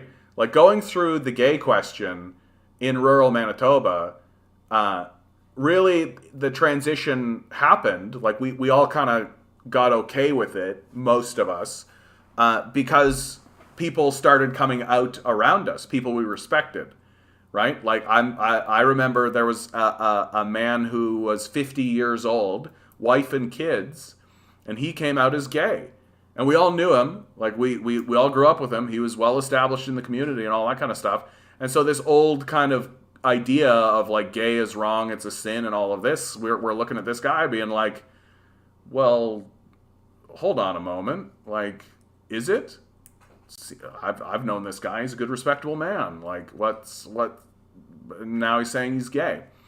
And I think a lot of people came to terms with it because we started to just understand that, like, oh, you're a man. You just are attracted to other men. And that's the distinction. And so everybody kind of just put it in their own minds. And we were all able to go like, okay, but you're a man. And you're attracted to other men. So men. Okay. So it's like a mathematical equation in our brain. Man plus man instead of man plus woman. And then, of course, like there's all this stupid rural bullshit that comes out. It's like, well, then that means that there's more women for us, right? Like that kind of thing, which is idiotic because it's like, well, there are women and who like women too, dude. And it's like diminishing the whole point. It doesn't matter. So that made it a lot easier for a lot of rural people, I think, right? Whereas the trans question is actually cracking open something a lot deeper. Like a lot deeper, right? Like the gay question doesn't intrinsically confront you with the idea of what is it to be a man. Like what are the definitions of masculinity? What is it to be a male person living in the world? What are the societal just layerings on of manliness and masculinity and being a man? Like what are these things? And we have to analyze these sorts of things. And the trans question brings all of that to the surface and brings it out in serious ways, in big ways. And we're not ready for it, dude. Like we're not. Like these rural folks who want to vote conservative and all this kind of shit, they're not ready for it. Like they don't know how to confront this, right? And there's no language to confront it. And in my perspective, like they're trying to handle it, like but they don't know how, and they don't know how to get through it, right? That like so much of people's identity gets wrapped up in their masculinity and in like their image of what it is to be seen as a big strong man, right? And now there are men who want to transition to women, and now there's like this whole idea coming around that like, well, there's actually a whole bunch of different sexualities, right? Like it's not just like men who want to have sex with men. Now you have like a man who wants to transition to a woman, but still wants to have sex with men. And you have men who want to transition to women who want to have sex with women. And you have and then there's all of this like gradient to it. And now the narrative comes out that it's actually more of like it's not firm, that it's actually like across the board. And so it makes total sense that sport would be like the thing that we would all talk about, because that's very much a binary thing. There's like a huge binary, like men are men and women are women. You used to be a man and now you want to play with the women? Right? It's tough. It's a tough one. And I think there's lots of people who are not ready for the journey. Straight up. They're just not ready for it. And they're not ready for it because I think the trans question, like all the gay question asked of people is, am I gay? And then you looked over at like your buddy and you were like, nah, not gay. No, not gay. Right? And that was it. Right? And then like you'd look at your, and then there would be one buddy and you'd be like, are you gay? And then they would look at you and be like, yeah, bud, I am gay. And be like, are you gay for me? And they'd be like, no, bro. And you'd be like, okay. And that was it. Like that's really what it came down to, right? But the trans question is like a whole other ball of wax, dude. Like it's a whole other thing that just these guys cannot get their hands on. They can't understand it. That like and there's always like a creeping, lingering doubt. Like, how do you know if you are actually a woman, right? Or a woman who is a lesbian who wants to transition to a man, or a man like it's just too much. It's just too fucking much, right? And maybe we'll get there. I don't know though, bro. I don't know, bro, though. There's a lot of support for trans people. It looks like there's like people want to support trans people. So that there's something there that's nice, right? And I just think that like the people who are anti-trans are real anti-trans. Like it's not just I find this to be confusing and difficult. It's like, you're an evil person if you're doing this. You're in the demonic party of the Democrats going to Jeffrey Epstein's island. And if you want to do the trans thing, then you're going to make the frogs gay. No. Well, we do have many competitions that exist where men and women fight against each other in reality shows. Aha, here you go. Like Hell's Kitchen, and we see that women do win the competition. Or Survivor. Survivor has a really good ratio of women winning, right? I love Survivor, by the way. I know I don't bring it into the show very often, but Survivor, definitely. I haven't watched a good Survivor episode in a long time. All right, bud.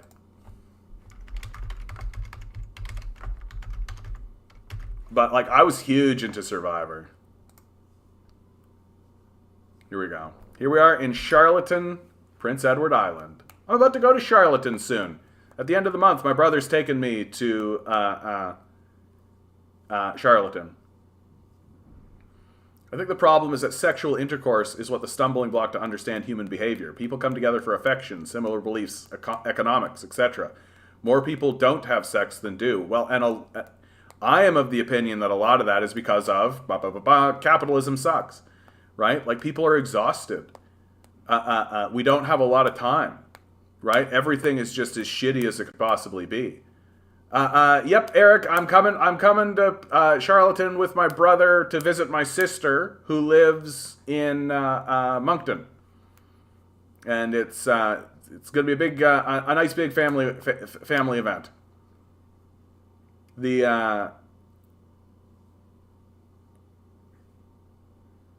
What was I about to say? No, it's not a cross Canada tour. I'm literally going to Moncton to visit my sister. That's what it is. That my brother is going out there for business, and I am just tagging along. I'll bill it you. That'd be hilarious if I like went out there and actually like did a show. I didn't even think about that. That'd be funny as hell. Like, one thing that's happening these days... That's okay, buddy. That's okay. I know, buddy.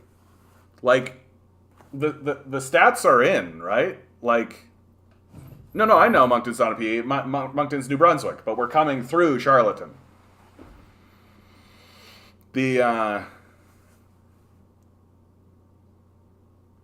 What the fuck was I just saying, dude?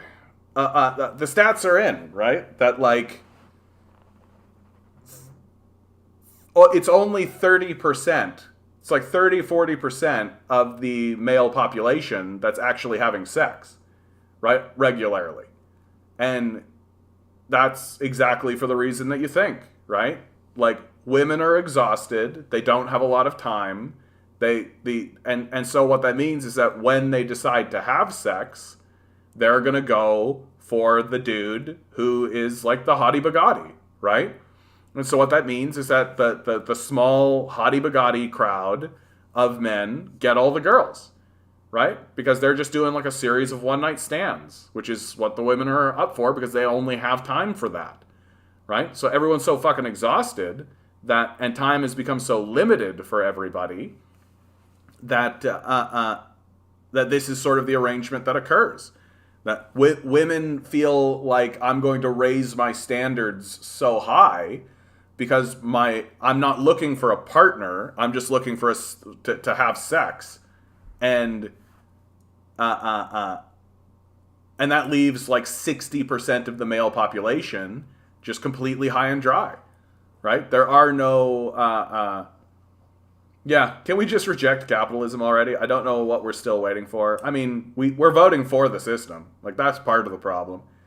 Like, and there is not only is there no one in the political system actually articulating an alternative vision, the people who are standing up and articulating an alternative vision are literally chased out of the system, right? Like, which has become very dangerous in my perspective. It's a very dangerous moment that we're in right now.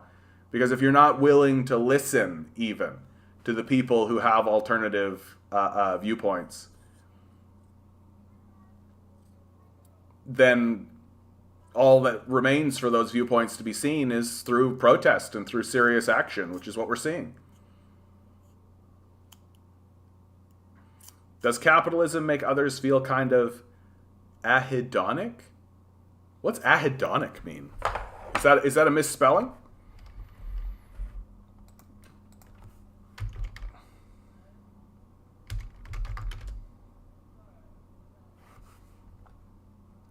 Anhedonic? The inability to feel pleasure. Oh yeah, I know exactly what you're talking about here, bud. It's like a numbness, right? Like the worst is when you can't enjoy things that you used to enjoy. I've experienced this in my life for sure. Like, just everything is shit. Nothing matters. You can't really enjoy much of anything. Even like the simple things, like smoking a doob, or like trying to get drunk. All it does is like make you wobbly.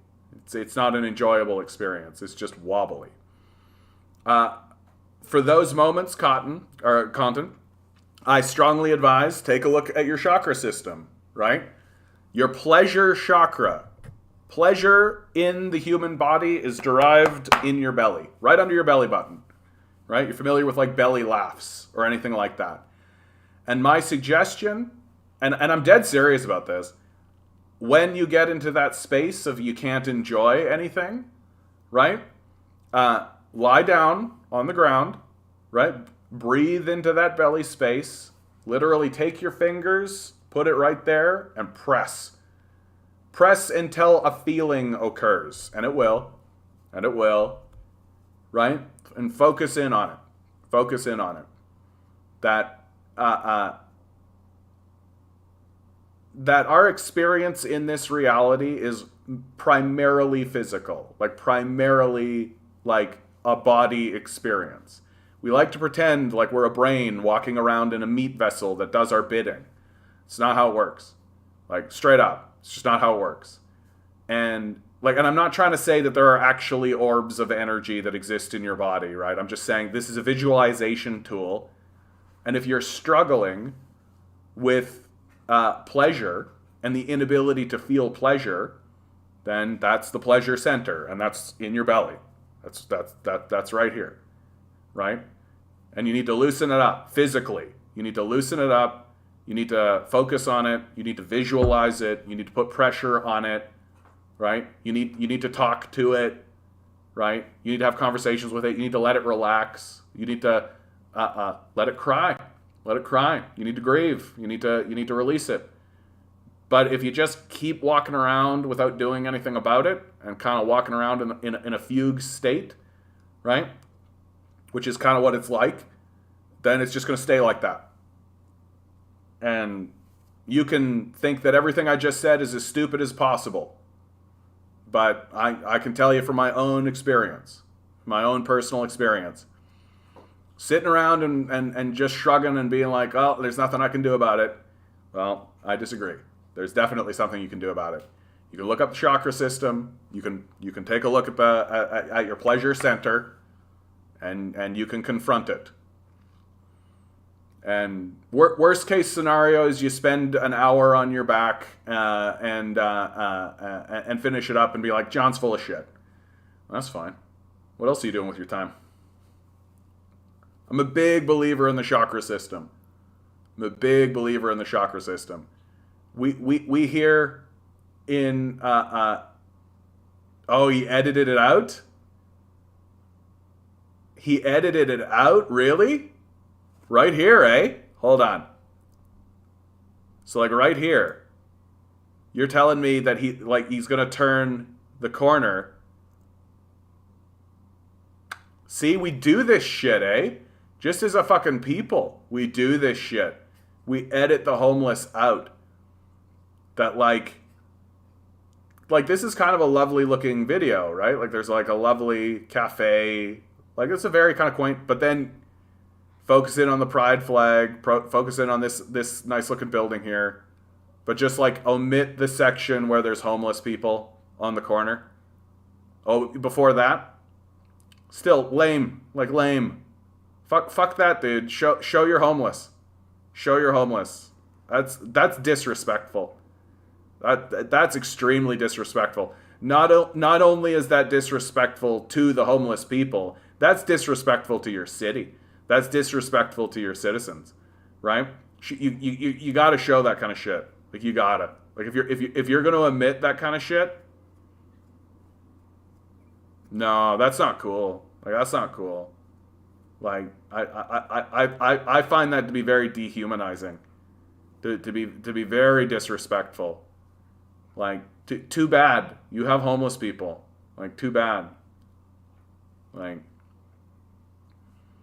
I found the maritime cities to be like that, Eric. That they were clean. They were clean cities. Clearly, and I mean, that might just be because the ocean rain comes and washes everything away. Yeah. And I was just talking about the chakra system. I'm a big believer, and I genuinely mean this. there is a 10-minute video that comes out of Avatar The Last Airbender. If you type in Avatar The Last Airbender chakras into YouTube, you're going to get a really wonderful, nice summation of what the chakra system is. And again, it's completely irrelevant if you think there are actually balls of energy that actually exist. It's like absolutely, totally beside the point. That if you get caught on that, then maybe just don't even bother, right? It's a visualization system. It's just a way to think of your body and to think of your emotions as they exist in your body, which they certainly do. Like, you can't deny that. Like, we've all experienced the clenching of the heart. We've all experienced that, right? Like, we've experienced the feeling of tearing up. Like, we've experienced these things. There are emotions and feelings that exist in the body. Like, lose your temper. Like, what is that, right? How do you lose your temper? If we're just a brain floating in a jar, like if we're just a brain floating in a body, right, that we are in control of, well, how do you lose your temper? Sort of implies that there's a life force within the body that is non-rational, right? And I don't mean irrational. I just mean not within the rational space. And the chakra system seeks to confront that. And so, and I'm really talking about this a lot for you, Content, because that sensation, the loss of the feeling of pleasure, makes complete sense given the structure of the society, makes complete sense given the alienation that is derived from capitalism, makes a lot of sense given the sense of hopelessness we all feel, the grief and despair that we are all confronting given the horrors of climate change and of war and all of this. And in many ways, it is something of a defense mechanism, right? It's a way for us to remain sane in this, right? That to open up your pleasure center and feel, right? Well, there's going to be a great deal of grieving and sadness, right? That follows this path. There's a great deal of bottling up that happens. And so your body says it's simply easier not to feel. It's simply easier not to have the experience of pleasure than it would be to confront the deep sadness and grief and pain of it all. And if you want to confront that, which I think everyone should, I think it's absolutely imperative for us to confront that, then investigating the chakra system and understanding it as a physical system is absolutely part of it. Yeah. Anyway, you're going to do what you're going to do, bud. But good luck with that, because that's a tough one. That is a tough one. I've experienced that kind of thing before in my life. And I'm going to tell you, it's hard to get through, but it's worth getting through. It's worth getting through. Absolutely. It's worth doing it. Because that's where our humanity derives from, right? It derives from our empathy and our experiences and our shared collective pain and our shared collective joy. And to cut yourself off or to be cut off from it, it's a diminished kind of existence. It truly is. And you can get back to enjoying life and enjoying these sorts of things while accepting the brutality of the system that we live in. Because it is possible to get to a place where you accept that there are some things that you can't change. And that those things that you can't change don't change your ability to enjoy simple, basic things.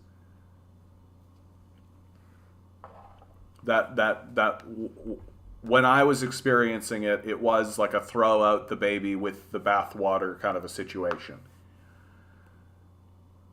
And you don't have to do that.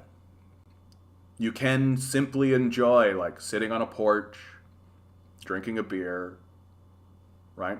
Having a nice conversation with a friend, right? Smelling a flower, reading a book, playing a video game.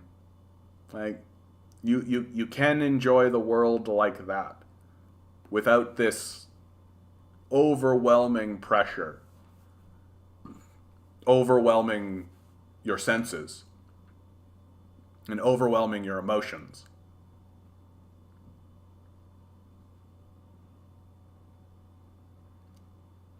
Because it is overwhelming, isn't it? I think it's overwhelming. Oh, very nice. A nice Jim Beam. That's very nice. I think when I'm finished with this, I'm going to go down. The wine rack is just down here, and I'm going to get myself a bottle of wine, I think. I finished a project today, so I feel like celebrating. Oh, yeah. Oh, very nice, Harry. Nice red wine. I'll take your newest, cheapest wine, please. That's an impression of myself. Thank you very much.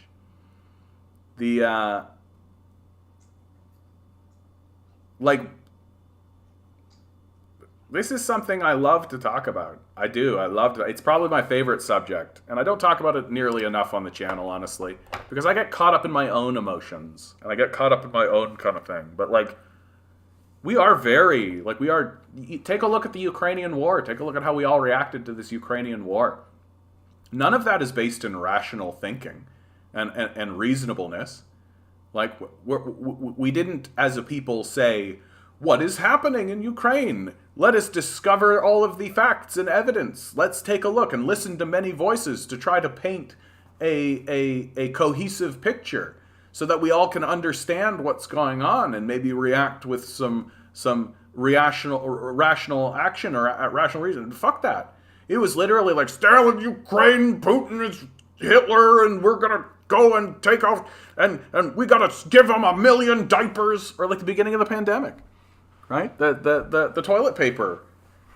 Yeah, the jumping to conclusions is by design. I mean, but I think humans do this. That's part of it. Like, I think that certainly there is a manipulation that occurs by the capitalist class. Like, that the institutions and the systems that are around us are not attempting to countervail this impulse, that they're attempting to exploit this impulse, certainly, but the impulse is there. That they're not creating the impulse, that the impulse exists and is real and comes out of humanity naturally. They're just exploiting it instead of trying to be like, whoa, let's pump the brakes maybe, Jared Champy. Right? Let's get all the facts there, buddy. Right?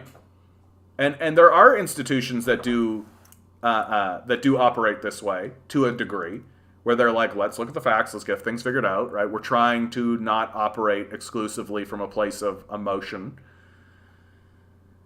But, like, the solutions that we come up with, right? The emotional solutions. I don't know, I think the earlier generations actually took some time to get a few facts straight first. I mean, I don't know, dude, like World War I, World War II. Like, I think people can be drawn into things. Like, we can be whipped up into a hysteria, right? That we can be put into a frantic and frenzy state. And that's, in my view, because we are emotional beings who don't primarily acknowledge ourselves as emotional beings first, right? That we pretend as though we're going to make decisions. We'll make a decision and then we'll move forward on that decision. But it's exactly, Branwyn. Yeah, emotions are at the core of our existence. That the articulation and the justification come after the action, right? That it's not actually a decision in most cases. That it really is a justification after the fact. look at the relative mass response to the Great Depression. I mean,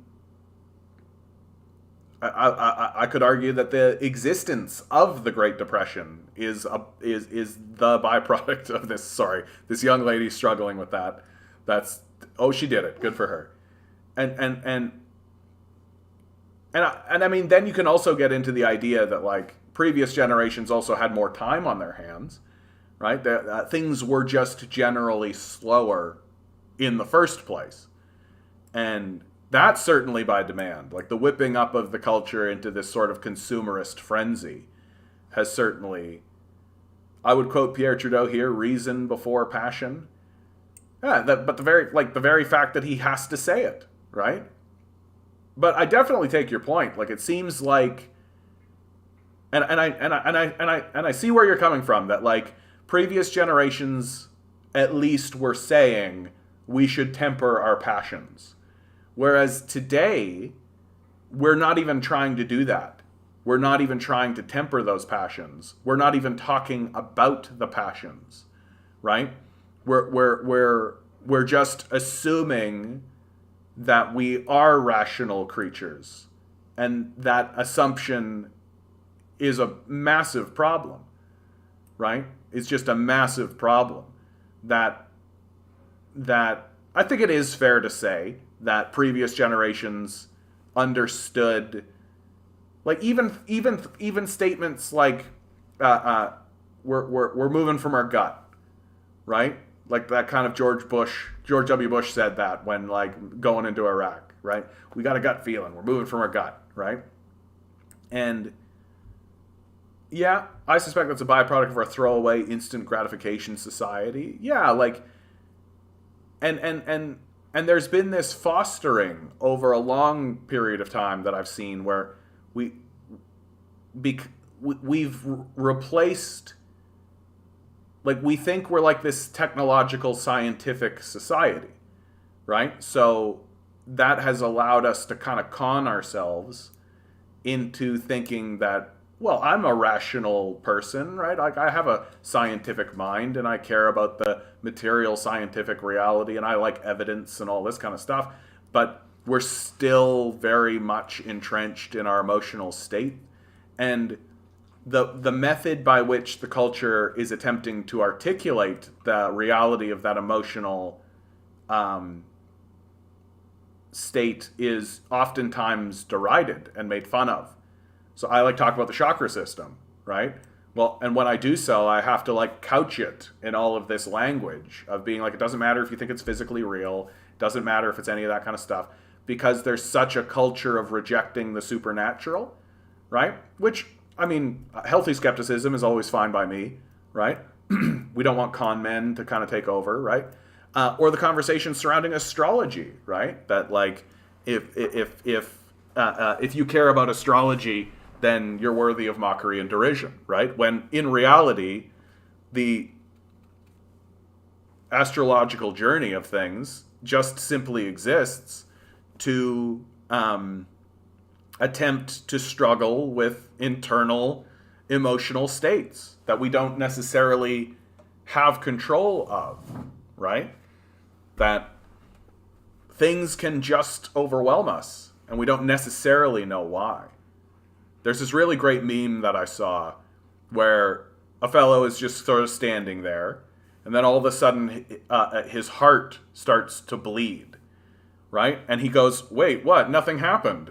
I did everything right." No, and the blood just starts coming out, and it's like black, so it's not so vicious or visceral, but it comes out of his eyes and his mouth, and then eventually he just collapses into a puddle of this like black mire while saying, "I did everything right." And that's just how it is, baby. Like that's just being a human being, right? We're just emotional creatures tied to the wheel, dealing with it. And then the conservatives turn around and say to us that no, we're all like bootstraps, do it all yourself, right? Like as if we're all just rational actors operating in a society that's completely balanced and fair. I'm an ape man. I'm an ape man. Yeah, I'm an ape man.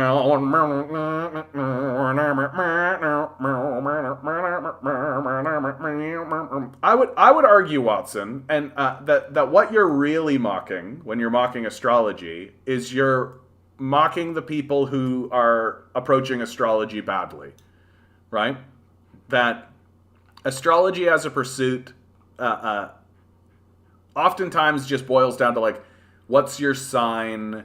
Oh, that means you're like this, right? Which is a very, very, very like baby's first spiritual conversation, right? Like, and like, of course, if you take a look at somebody who's approaching the system in a very rudimentary and childish sort of a way, which many of the astrology types are and do that, then it's gonna look stupid, right? Like it like if your only perception of what hockey looks like is when 5-year-olds do it, then yeah, you're gonna mock it, right? But I actually think that astrology, there's a lot. Yeah. That's a rationalists. Yeah, and there's a lot of that in astrology. Like astrology is definitely the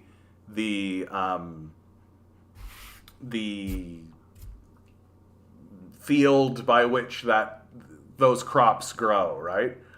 But like, and don't get me wrong, like I don't know that much about astrology, right? And it is by and large that because most of the time when I encounter astrology-minded people and astrology-type people, they're like what we are describing. They're the irrationalists, right? Like they're trying to convince me that because today is Wednesday and I was born this day, then that means that I'm going to feel like this kind of thing and all of that. And I'm a bit like,